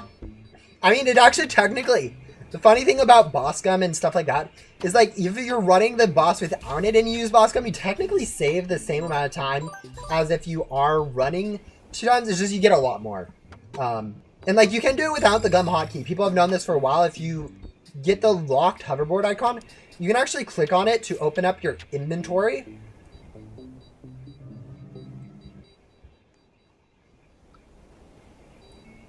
Which will allow you to go ahead and use gum even while you're like your other inventories are completely closed or whatever. It's kind of been a thing that people have known about for a while, but yeah, no, definitely using boss gum on final boss is the best use of it, just because of how much time it saves you. But like, then again, not everyone really wants to grind Bloxfight HQ. It's kind of one of those worlds where it's like, all you're really getting is the pets, and some people don't actually care too much about the pets that you get from it. How many keys would it take to get a classified in Void? Well, assuming you're running the best luck, it's around 1 in 4,000 keys for the board, and then 1 in 16,000 for the pet. Assuming you're running Enchanted Lucky Gum and 2 times luck Game Pass.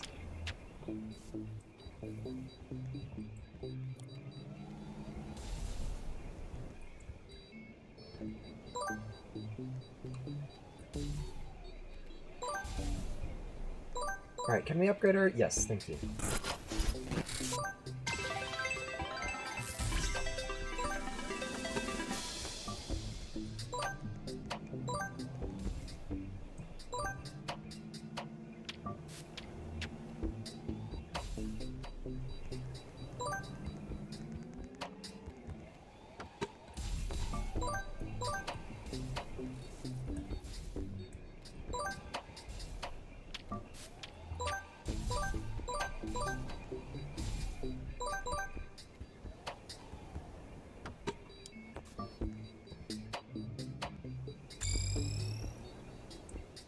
Alright, let's upgrade battery. Actually, oh, we can't quite max it out.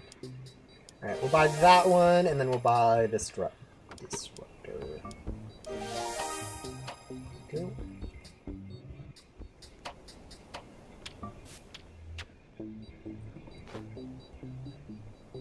Do I ever answer people's questions in Roblox? Occasionally. On Roblox, I sometimes a little bit weird to talk to people as a developer. It's like it's like people recognize me and like, oh, hello, hi, and I'm like, sometimes a little bit strange for me to actually respond. I try to sometimes, but sometimes I just ignore them or I'm not looking at chat or whatever. But yeah. Username is the same across pretty much everything. It is highest. Basically my YouTube or my Roblox YouTube username without the gaming next to it it's pretty easy to find. It's I mean, you can just go look at the developers of Blockside if you're super confused.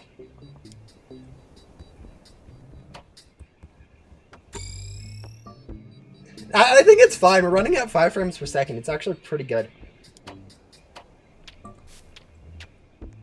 It used to be a lot worse back when I had my graphics quality above 1.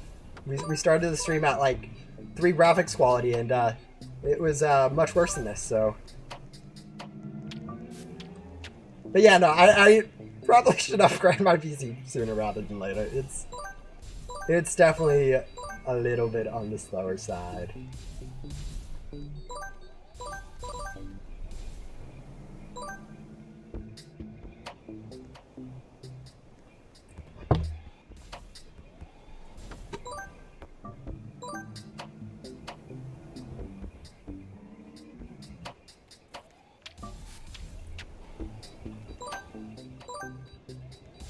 Are you disappointed that only 10 people watch my stream? No, honestly, 10 people watching, like, I have streamed before where 0 people are watching. If you go back to some of my old Ghost Sim streams, like prior to like 2020, 2 or whatever, I streamed without any game passes, grinding. Like there's like 2 streams out there. I grinded like gum without game passes with like only like glitchy loot gum with like reduced drops and like just the Agents HQ part of Backdoor for like 2 streams in a row, and I got like 0 viewer. I got like 3 viewers on all of them. I'm used to not people watching. Half the reason I do these streams is more for my own progression and fun, and then half because I have kind of made it a regular thing to do. So I kind of need to stay consistent. But yeah, no, I don't actually consider streaming to a low amount of people bad. I mean, if 0 people are watching, I'm still going to be streaming just because I feel like it. The only exception is if my internet's being bad, and that's why no one's watching, because I have the worst internet lag if possible. It makes it very unfun to play. But yeah, we are actually going to grab this boss, I think.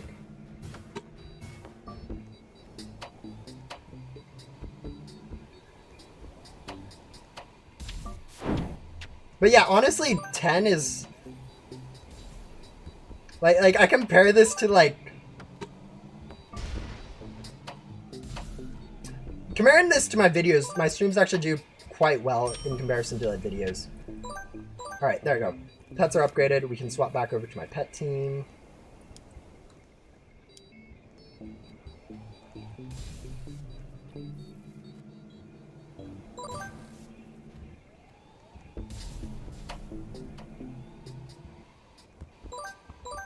If I randomly got 20,000 live viewers, that would be stupid. I don't know how I'd react.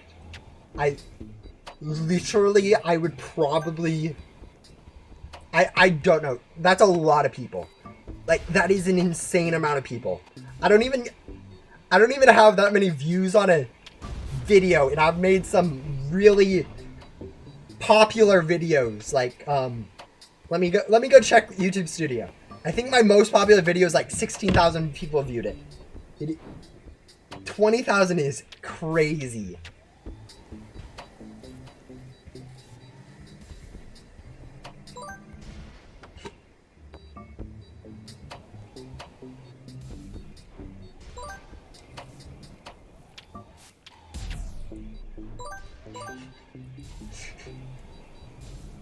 I don't know. I'd probably... Yeah, I mean... It would be a mess. I'm just going to say this right now. If either of those things happened, I would be a mess. There would be no comprehensive reaction to that. I'd be like, what?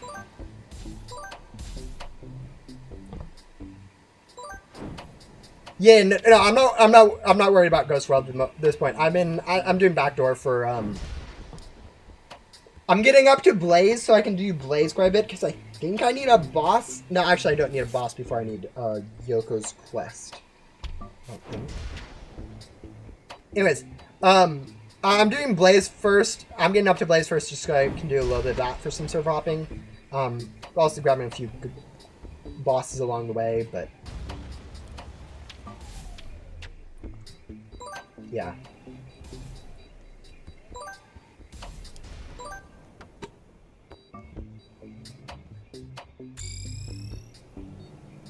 Yeah, no, I think 1K live viewers is still way out of the realm of possibility.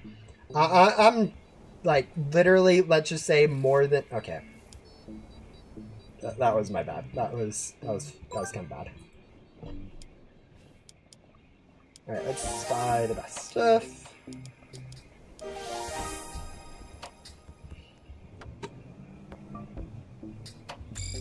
Nah, I'm being lazy right now. Don't worry about me. As a general rule of thumb, if I don't respawn, I am not coming.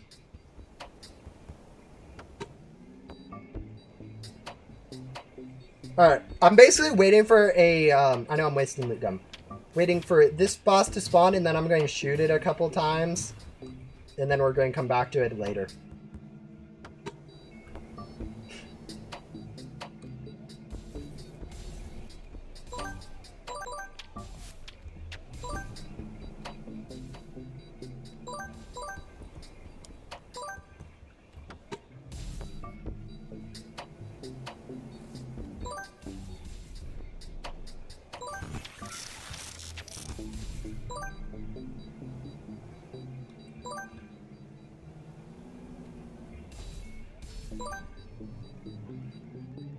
Also, so you guys remember when I said like a month ago I was going to work on making a first video on the hard mode stream. I haven't started that. I haven't done any more progress than I did on that first day.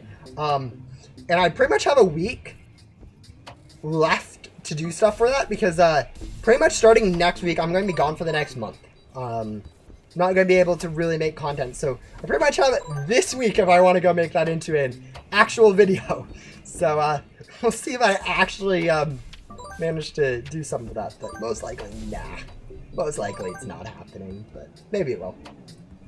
Maybe I'll get really productive tomorrow and then all of a sudden it'll actually be a good quality video for once.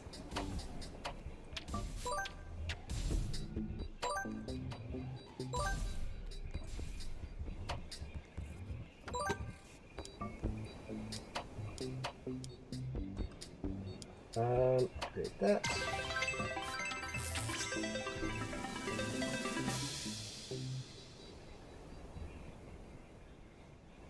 Alright, so a while ago I was talking about my most viewed video. Actually, I do have some videos with over 20,000 views. How to speedrun Rebirth and which Rebirths to pick. Apparently those are... Actually, that's actually kind of funny. For the longest time, my most viewed video was defeating, like, literally this one random unedited video I made in, like, 2019 for the Halloween event. Was, like, defeating the Halloween event without a board. That was just such stupid scuff video. Like, it was not even solo or anything. It was completely with other people just carrying me or whatever, but I defeated Headless Hollow without a hoverboard. It was stupid that it was my most viewed video, but YouTube algorithm picked it up and threw it everywhere for a while, so that was kind of funny. But yeah, it's nice to know that that is not my most viewed video. It's actually not even in my top 5 anymore.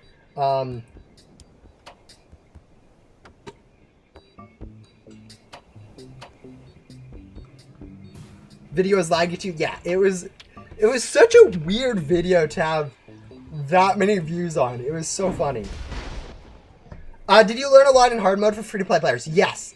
The knowledge from playing through the game as a free-to-play player without like using like codes or whatever, I definitely learned a lot about what takes time. Like, for instance, grinding souls for upgrading your pack and back was... I didn't realize how slow that was for new players. I thought that was I thought that was an easy thing. But it is not. Yeah, no, it's super bad as free-to-play. Like, the stupidest things just take forever. Like, grinding bosses for Yoko, new players aren't going to complain about. It's like upgrading their packs for, like, Leo and Shelly. Actually, next update, I'm fixing quite a bit of that. But, like, it is a struggle. I think the one thing that I have noticed that might also, like... the one thing I can't test as a free-to-play, I can test how long, like, certain quests take, like, upgrading your pack and back. What I can't do is see where people get stuck. So it's like, most of the stuff I'm assuming where players get stuck is, like, stuck on, figuring out where Gatekeeper's quest is, that they need to get the data link. I know it's a common question. Another question that I see a lot is, like, or that I'd imagine people have a lot is, like, where they go in Ghost World first. It's just kind of a mess in Ghost World. So hopefully that gets fixed. But again, I don't know if new players are actually as stuck in Ghost World as I think they are. Maybe, even though I did all the changes, people are still getting stuck on like Adam's quest or Jesse's quest or thinking they need to do Dylan. I don't know. Those are some of those things that I don't know as a player, and I can't really do that by playing a free-to-play account. So maybe I need to change Dylan more. Maybe I need to rebalance it so Blaze is more helpful for helping people progress. But yeah.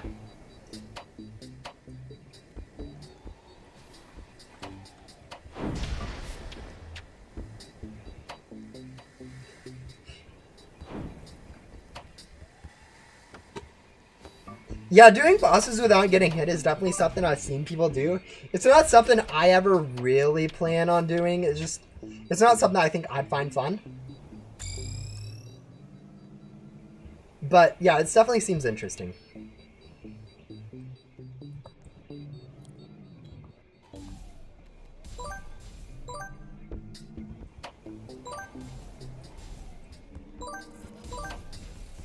Alright, is that enough to upgrade? No, not quite.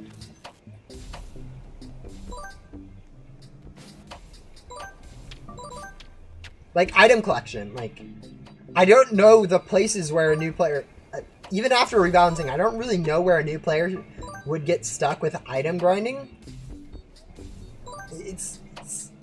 And it's one of those things that, like, none of the testers can really test that sub either, because pretty much all the testers are people that have played the game for a while. So what I really need to do is just convince, like, my younger siblings to play the game for me so I can figure out where people get stuck as new players. Like, I have to go talk to in real life people that don't play Ghost Simulator. Go figure out where stuff needs to be fixed. It's like, it's one of the big issues with like game bouncing in general is, okay, internet's down. I'll see you guys in about 15 seconds, hopefully.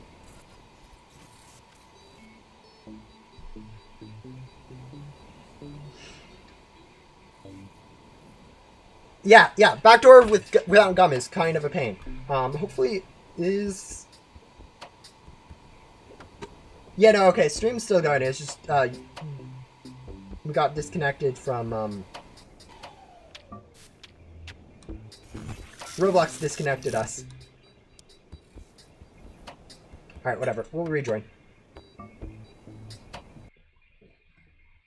Yeah, that's a weird Roblox thing that happens. It's probably some spaghetti Ghost Sim code, knowing Ghost Sim.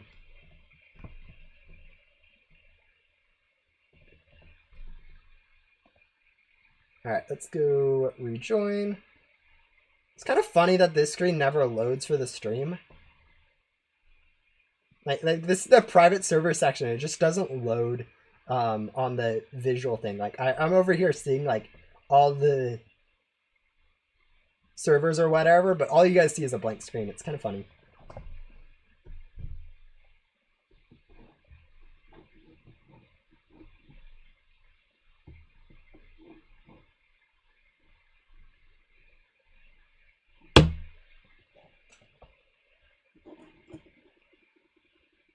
Yeah, item drops used to be super scuffed.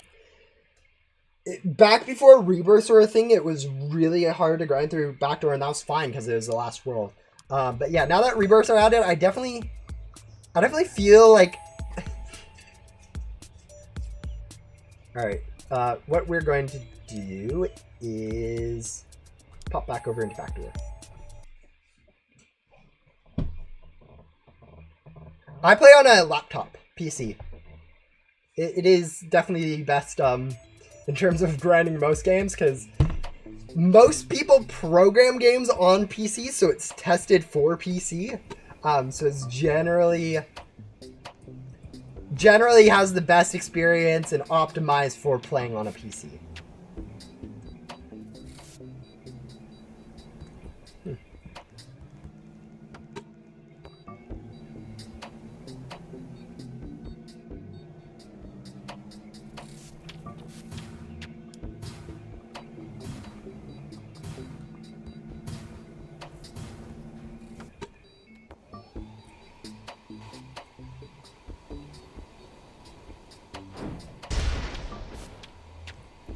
Can you do a video of all the hidden codes in Ghost Simulator? No, I don't like code videos. I don't do codes in my videos just because it does. I don't know. I've never liked the idea of just having a video for a code.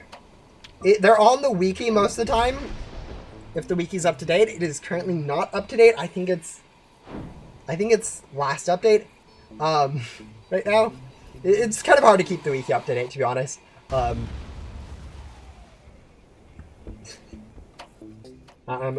Maybe I'm just lazy, but yeah, it's an issue.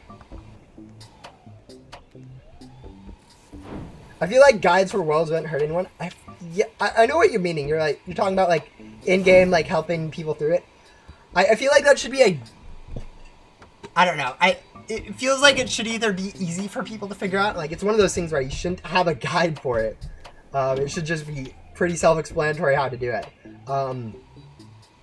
Again, maybe that's the definition of a guide, is something self-explanatory, but yeah. Oh, you're talking about how there's a code in the city biome? Oh yeah, those were added, I think, in the 2 updates ago. There's only 3 of them right now, and they're all the permanent ones that were added back when the game was first coming out, that were kind of just never expired, so I assume they never were meant to be expired. So there's one in City, there is one in Wild West, and then there's one in Volcano. You should be able to find them. That's all there is right now in terms of pet codes. There's a few others that have items and some other stuff that maybe you guys care about, maybe you guys don't. For like some of the new features like the bank and the incinerator. Some people have found the incinerator one. I don't think anyone's found the one for the bank yet, but now that I've mentioned it, you guys are probably going to go look in there and find it in like 5 seconds. But yeah, most of those codes are on the wiki. I don't know if the incinerator one isn't, and then the bank one isn't yet either. I don't even think the bank code is up. Kind of out of date. It's kind of bad, but yeah, no, the wiki has the old ones at least.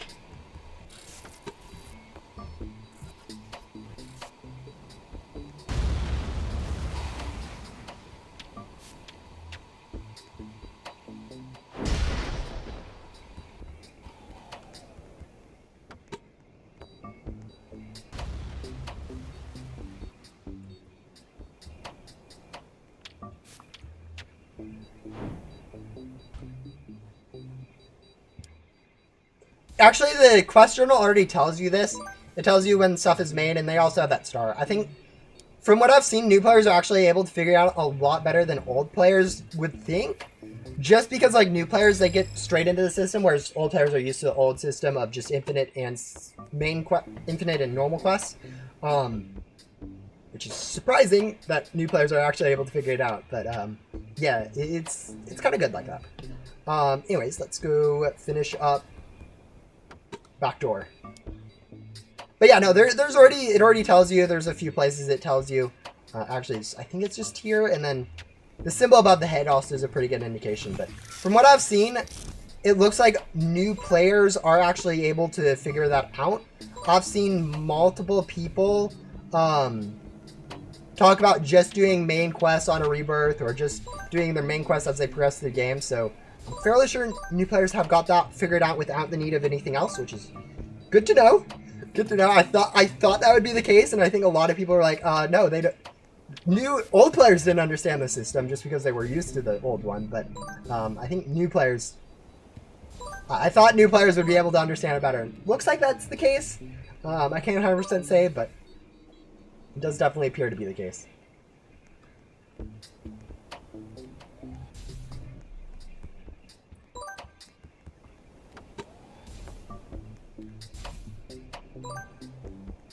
A circus world? Yeah. No, I mean, there's really no plans for biomes or anything like that at the moment. It's kind of bad. Can I tell you what it's technically hinted at in some of Phantom's, Queens, and some other quests, I think. Basically, it's going to be... I can't remember. But yeah, there's some lore that hints at it. Other people can probably let you know. I don't want to say any much other than it's hinted in some quests already, because I don't know how much of it is hinted in quests. So there's a decent chance that I will say, oh yeah, this is what it's going to look like, and it's like, oh yeah, that's not hinted in any quests. It's like, oops. Oh,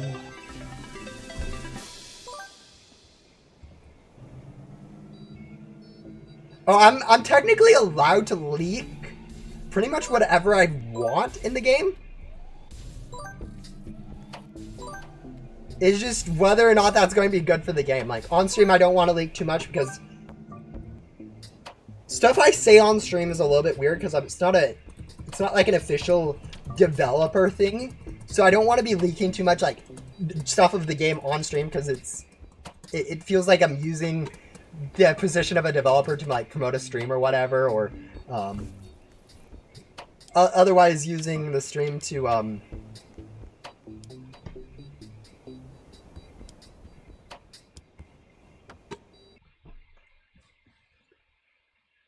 like position as a developer and stream to do something where it just feels wrong to do it like that. So I try not to leak too much. I just want a new world in Ghost World revamp. Well, lucky you, you're getting one of those. Actually, I think I've said a few things in the Discord about what's coming up. I don't want to say too much on, as I said, I don't want to say too much on stream, but there's been a few leaks.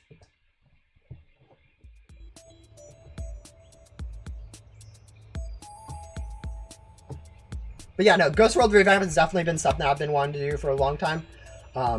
Like, I did the really quick main hub revamp. That one was nice, I think, I hope. But yeah, doing a Ghost World revamp is going to be interesting.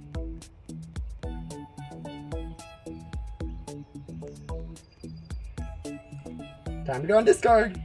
Yeah, you know, not being on Discord is sometimes good. I know social media in general is sometimes... Oh, this ghost doesn't... Oh, it's just not there. But yeah.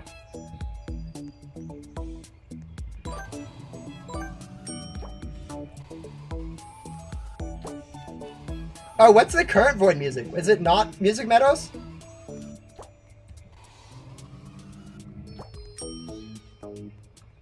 If it did get removed, it was probably on accident. Oh wait, that's not what I need to do. I need to grab some owl ghosts. There we go.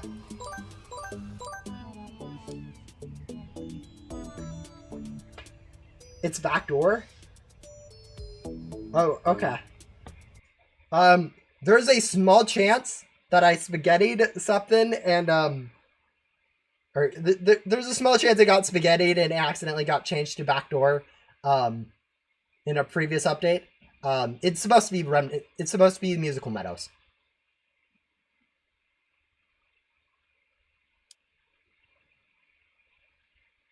No, it was intentionally. It was in the notes and everything, wasn't it? Change the music there? No, I changed the music in Remnant Zone, or I didn't do it. Dark Thunder actually did it. Changed the music in Remnant Zone to an old Ghost World one. I don't think the Void was intentionally changed. Maybe I'm wrong. Maybe I'm just forgetting. I'll go check really quick. I don't think it was intentionally changed. Music, patch notes, messages. Yeah, no. Does not appear Void was intentionally changed to be the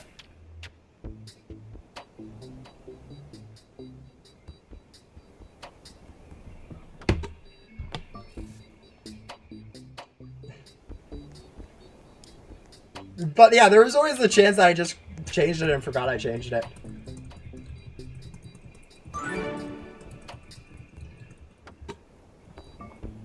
Will we get a seasonal world? I'm not sure exactly what you're talking about. I'm assuming you mean like a non-seasonal event or something like that. And then hopefully at some point, I do think it'd be kind of cool, but I'm not 100% sure. Maybe there should be daily and weekly quests for them. There used to be daily quests in the game, and it got removed just because, like, it was really kind of a pain to, like, update it every single time that new ghosts came out or whatever, because it was kind of perpetually stuck in main hub.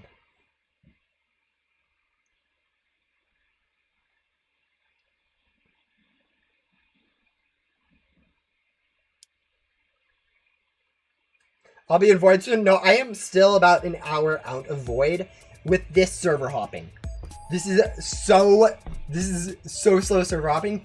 Usually it's like pretty fast here, but no, right now we're 30 whole seconds for a server hop. It's kind of bad.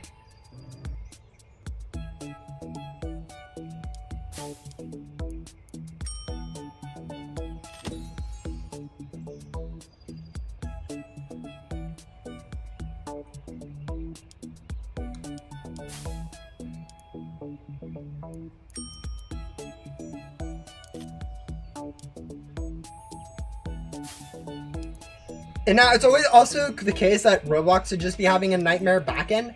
I know during the summer, like already it's had like 2 or 3 times where it's like crashed or had error, like massive errors.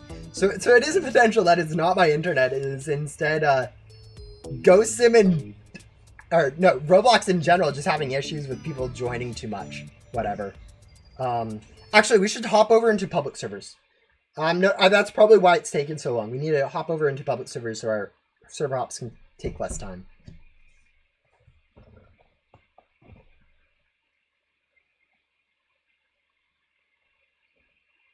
Yeah, sometimes you get really bad server hop times. It can be really annoying. Especially when you're doing like Blaze or Yoko or stuff like that, when you just need a server hop.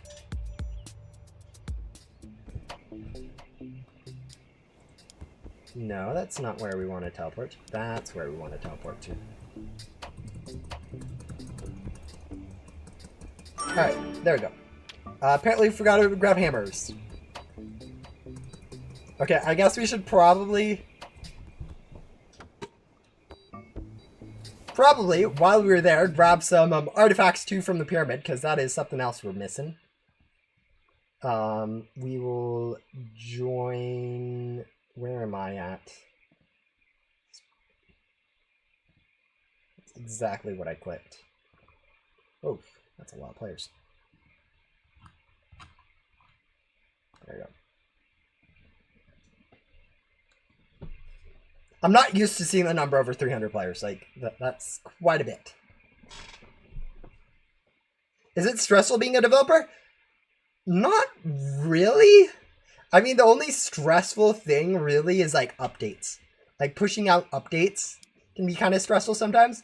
Especially when I do last minute changes that I don't test. Like last time where everyone was walking at 1 walk speed because I completely botched up a change thinking it would fix a different issue and didn't test it. Yeah, that was my bad. I thought it would fix an issue where occasionally perks just wouldn't load or something like that. It did not. It made that 3 times worse and then made everyone's walk speed at 1. Yeah. But yeah. Imagine if people start hating an update. Like, honestly, if people start hating an update, the thing is, like, I play the game enough to know when an update is bad or when it's going to be hated just because, Like there's sometimes where people will hate an update because it's bad even though it's needed. Like when 10x nerf to the grinding of gems in like main hub and whatever, when that happened, like people hated that update, but it was 100% necessary. I 100% thought it was a necessary update. So I like, if I think an update is necessary and people hate it, I don't care if people are hating it because I think that it's necessary. Why would I be stressed about that? I don't know. It's just one of those things. If I think something is needed, I'm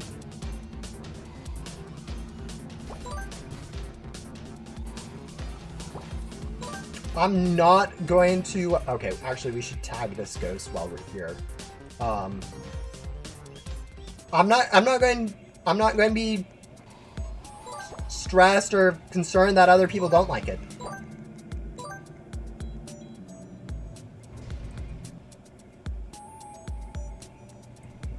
Yeah, no, that's the funny thing. I don't even think it's the first thing that's been. There's a lot of weird, useless things like that, like the Remnant Dimensional Drive from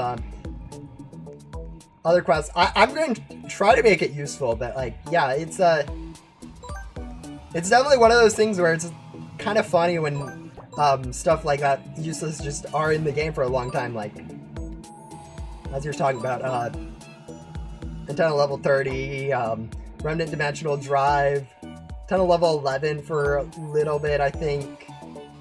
But yeah.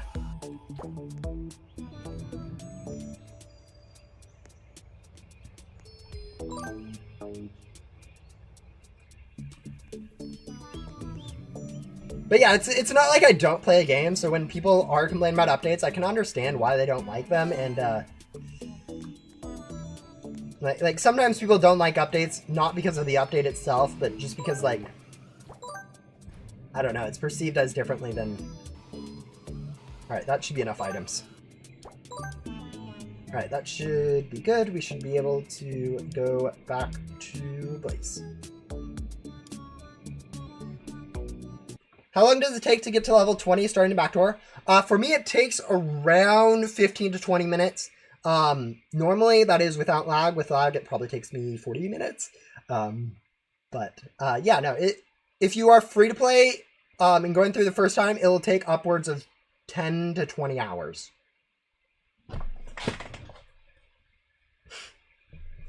Ghost World event happens this month. Yeah, no. As I said, it's something I've been playing for a while, so I'm excited when it comes out. Honestly, I probably like rebalancing stuff too much. I probably need to worry about adding some new stuff. Like, I'm not the most creative person on adding, like, new things to the game, so probably should try to be a little bit better on figuring out stuff to add to the game that would, like, be cool and new and fresh and whatnot, rather than just rebalancing stuff. Like, rebalancing is cool and all, but adding new, exciting stuff is probably probably something I should be doing a bit more of than what I am right now.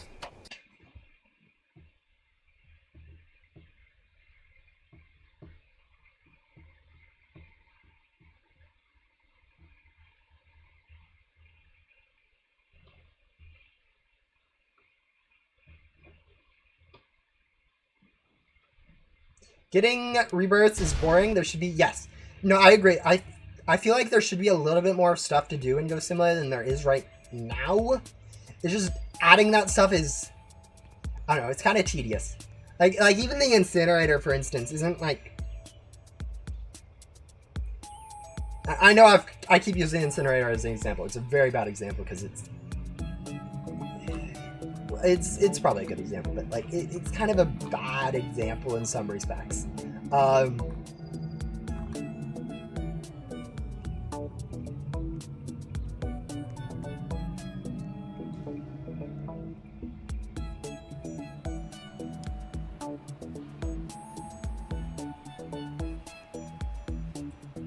Because like it is kind of pretty badly balanced.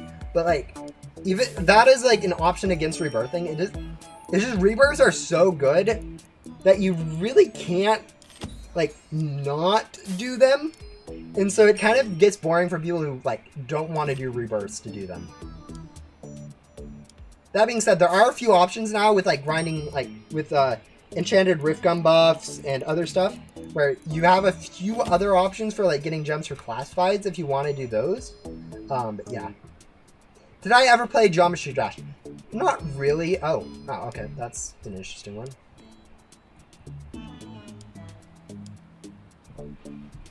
I never really played Geometry Dash. Like, I played it a little bit casually, but like the first like 3-4 levels, really, not like nothing like super competitive on it. I'm not really good at rhythm games, which is probably because I play at 5 FPS. But yeah, it's not something I've ever got super into. Also, we are over the we're getting close to the 3-hour mark on this stream.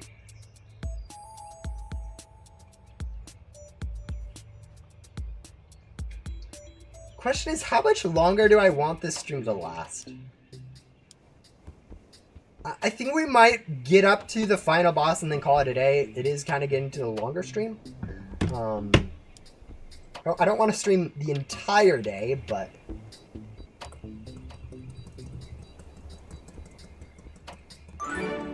Okay, I can't wait till next update. I'm not gonna lie, guys. Next update fixes like half of this issue. Going through dialogue is super slow when you're laggy. That's being fixed in the next update. So, yeah, if you all have issues with that, that is literally being patched next update. So,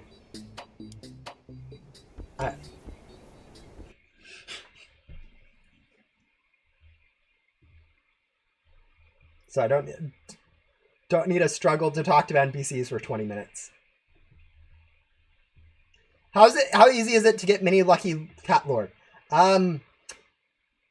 It's actually harder than, I think it's harder than actually I haven't looked at the other ones. I made it quite a bit harder, but I also made it better stats than the other ones. So it is harder to get, but it's more worthwhile to get to have that pet.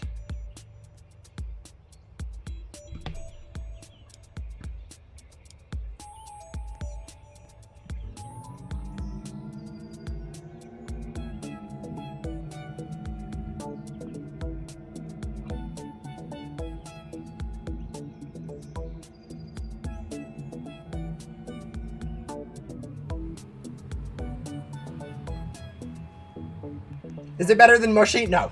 It's not that insane stats. I think it's still even worse. I want to say it's still worse than the Divine stats, but I don't know that one for sure.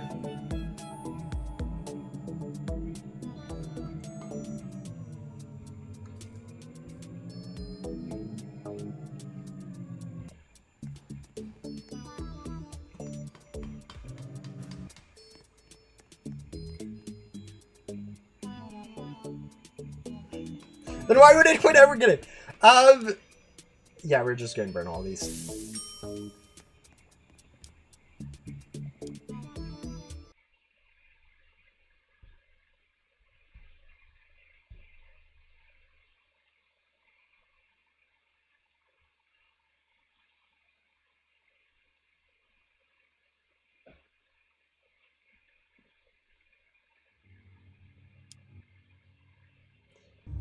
Collection, and just because it looks cool, and also maybe because, I don't know, it's an option to get other than a Moshi. Like, Moshis are kind of hard to get, and, honestly, I think Gossamer right now suffers with this lack of variety of pet stats, so I try to add a difficult to get pet, that people could, in theory, get, but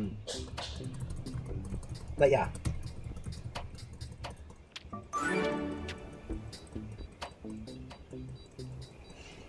No, the point isn't to make rebirths faster. People are already able to rebirth in under 2 hours. If I remove Yoko completely, people are going to be able to rebirth in under an hour and 30 minutes. Like, it's literally, you guys do not want bosses to be skipped. Like, bosses are helpful for most people to make rebirths better. That being said, stuff is changing in the next update, so literally don't get too upset right now about current stuff. But yeah. But yeah, no. Rebirths, like, it being boring, it really comes down to personal preference. Pretty much no matter what it is. Like, some people are like, oh, like, half the people I talk to are like, oh yeah, bosses, those are fine. I like bosses. They're fine. They're chill. It's whatever. And then the other half are like, I hate bosses. Please remove it. Please be anything else.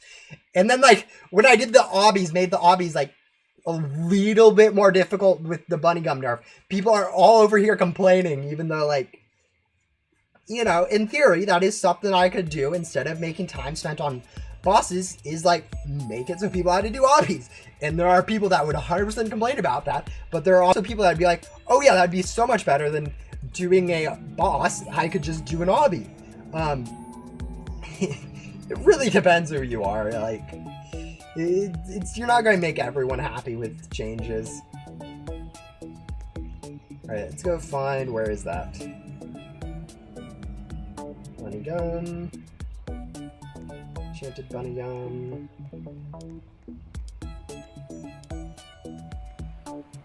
How long will it take to get 308 rebirths? It takes around, it takes around 3 hours to do a normal rebirth. Technically, people are able to rebirth in 2 hours, but like I'm including some setup time in there because generally when people are doing those fast rebirths, they set up some pet stats. I'm calculating time that you spend, like, not, like, doing bosses or whatever. There's a little bit of stuff in there that people don't account for generally, but I would say a good estimate would be around a rebirth a day is, like, that's a pretty fast time to do. That's, like, no one really does a rebirth a day on average. If they did, they'd be at over 1,000 rebirths at this point. But yeah, about a day. So they've spent basically 308 days rebirthing, about 10 hours of gameplay. Just calculating in other time, like time not spent to do like permanent quests, time to do events, time to do other stuff where you aren't just rebirthing or whatever. Why is your server so laggy? It's not my server, it's my computer. It's just, you know, it's coping right now. It's probably just because of how warm it is outside that's just overheating like no tomorrow right now.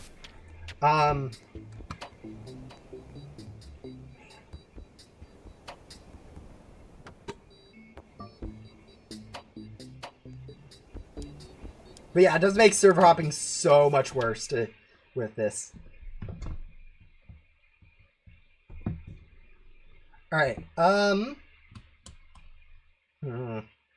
much further do I want to go before I end the stream?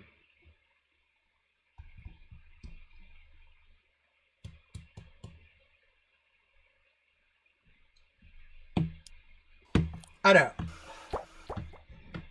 Let's try to... Okay, this is really rough.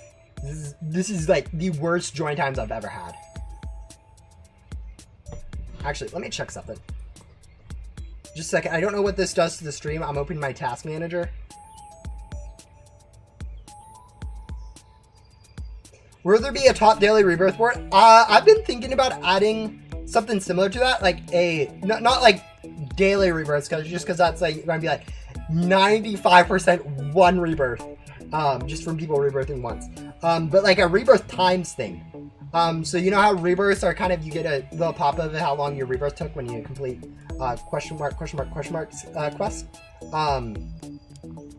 I've been thinking about adding it so that like weekly, like every week, whatever, it shows the top people per week, rebirth times. Like, I've been thinking about it. I'm not 100% sure on that yet, but that is something I might add in the future. Like just how many, like the fastest rebirths in like the last week, just so you could see how fast people are rebirthing. But again, I don't know if that's going to ever be a thing. It's kind of a interesting system to add, and then also like, would people actually use it or care about it?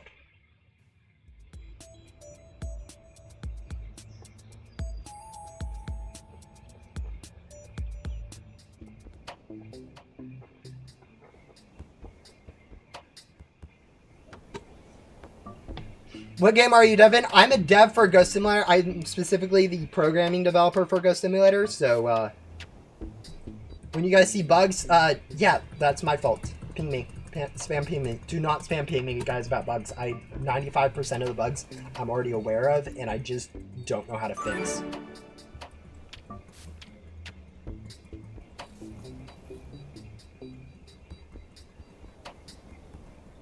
No, the Reverse City obby is supposed to be something for backdoor.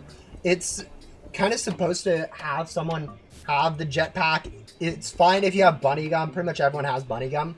So if you're a casual player, do Riley. If you are a endgame player, you use bunny gum. It's not too bad.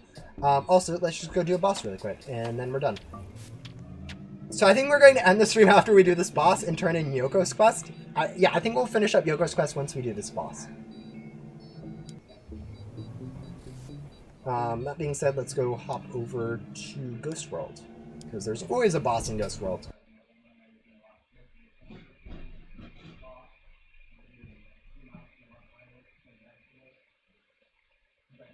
Can you see my shot? I can. If you're talking about in YouTube, yes. If you're talking about in-game, no, I don't generally have chat open in-game just because I don't feel like reading chat most of the time.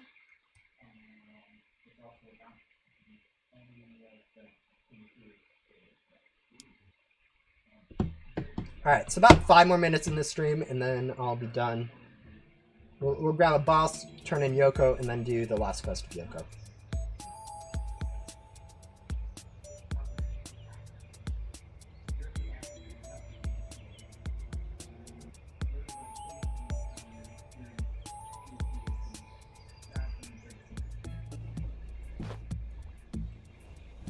Alright, Grimm's not here, but there's a Ghostly Judgment here.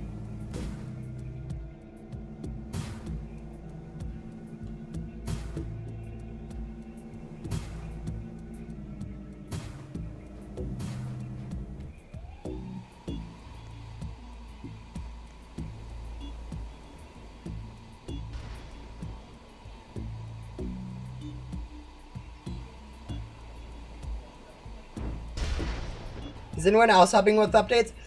Dark Thunder does a lot of modeling, and then we also have contributors that we can hire for, or that do get hired for, like NPCs and models and concept arts and other stuff like that. In terms of programming, though, I'm the only programmer really, and generally that's how you want it with games, just because one programmer is the best best use of time.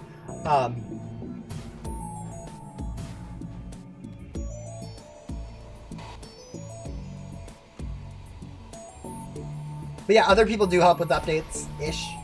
I mean, depends what you mean. We have testers test the updates, which helps somewhat. Yeah. Anyways, we're going to grab this boss, Yoko's quest, and that's going to be it. It's been a 3-hour stream. I am a little bit tired. Again, not going to be my fastest rebirth. This is probably going to be around a 6-hour rebirth, as I said when we started this. Mostly due to lag, a little bit due to me routing badly, but yeah.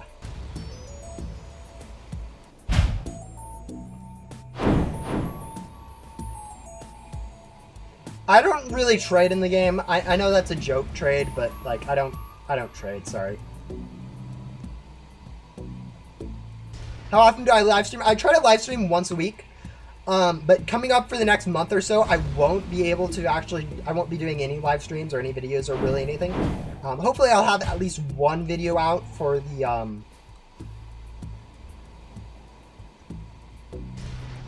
like while I'm off, like a good quality video, like on my hard mode account that I've been meaning to make for like the last month. Because that will help bridge the gap quite nicely between when I'm available.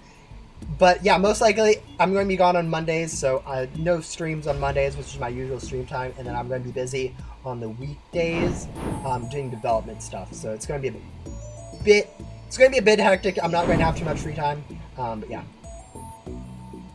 What does hard mode mean? Hard mode is just a It's an arbitrary set of rules that I made to make Ghost Sim a little bit more difficult of a game, and a bit more true to how like it was originally built, like with having to do NPCs in order, and then also having to do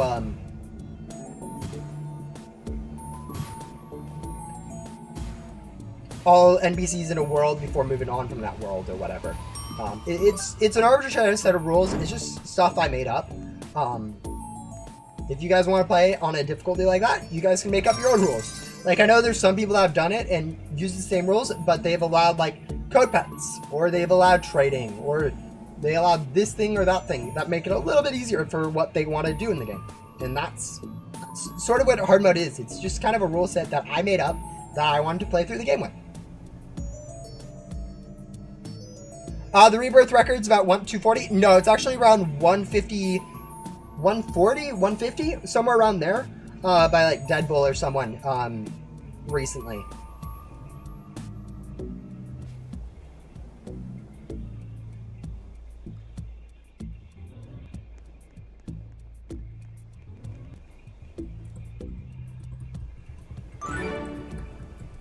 Alright, there we go. Got Luna's Key and Sewer Boss Chest.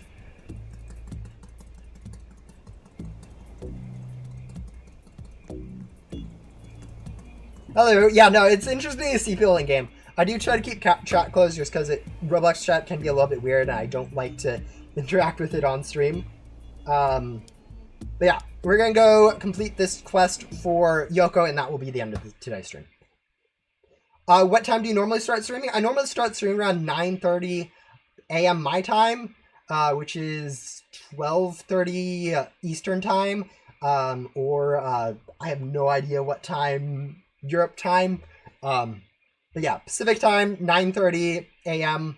It's a really horrible time for most people in America, which is kind of funny that I've chosen that as my stream time, because most people in America, which is generally where YouTube viewers come from, pretty much no matter what, like, is there, pretty much all of them are either at school or at work most of the time when I'm streaming, so it's just kind of one of those things where it's like no one really shows up to my streams just because of when I schedule it.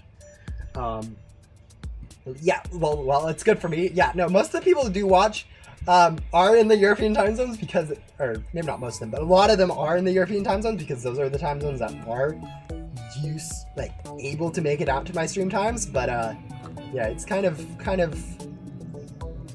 it's really bad planning on my part, but I believe I can go through here. All right. Fifth symbol, we'll open this. My nose itches quite a bit.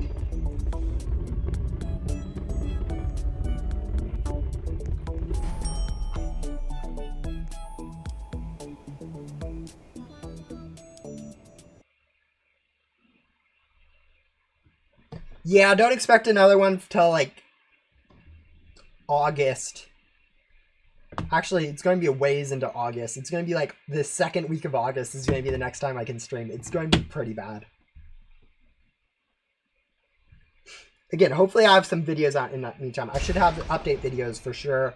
But hopefully I have some better made content videos. But yeah. What's the easiest way to get unlockable boards? Using XCOM and then getting good pets first. So do a few rebirths and then use the good pets that you have from later. Best way is to get better pets and then grind for it. So getting something like Lucky Cats, like 4 of those, and then a good supply of Enchanted XCOM and then grinding for it will help you quite a bit.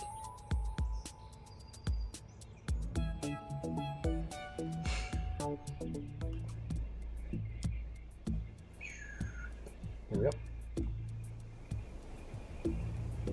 Also, and yeah, why is my stream so laggy? My PC's laggy. I am running, as you can see up here in the top corner, I'm running a 5 FPS Roblox game because I'm playing on a laptop with OBS open, with Google Chrome open, with a webcam running, with all this fun stuff. So yeah, it's pretty bad.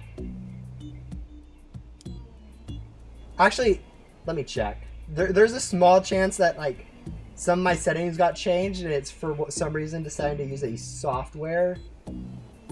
And yeah, OBS might just be having a fit today. It did not like me opening settings. It's like not responding because I tried to open the settings.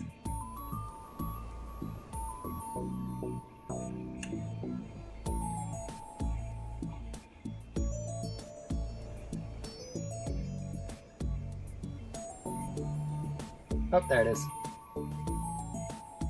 Alright, yeah, we're using a hardware video encoder, which should be the best. Video bit rates maybe a little bit fast, but whatever. Anyways, that should be it for today's stream. I know it's maybe not as exciting as people are wanting. I'm very rarely able to actually do a full rebirth in a stream, so it is going to be whatever it is. But yeah, I might do the rest of this one off stream and then maybe do another one. I do plan on getting up to 36 rebirths with 9 more remnant tycoons, up to a total of 17 of them.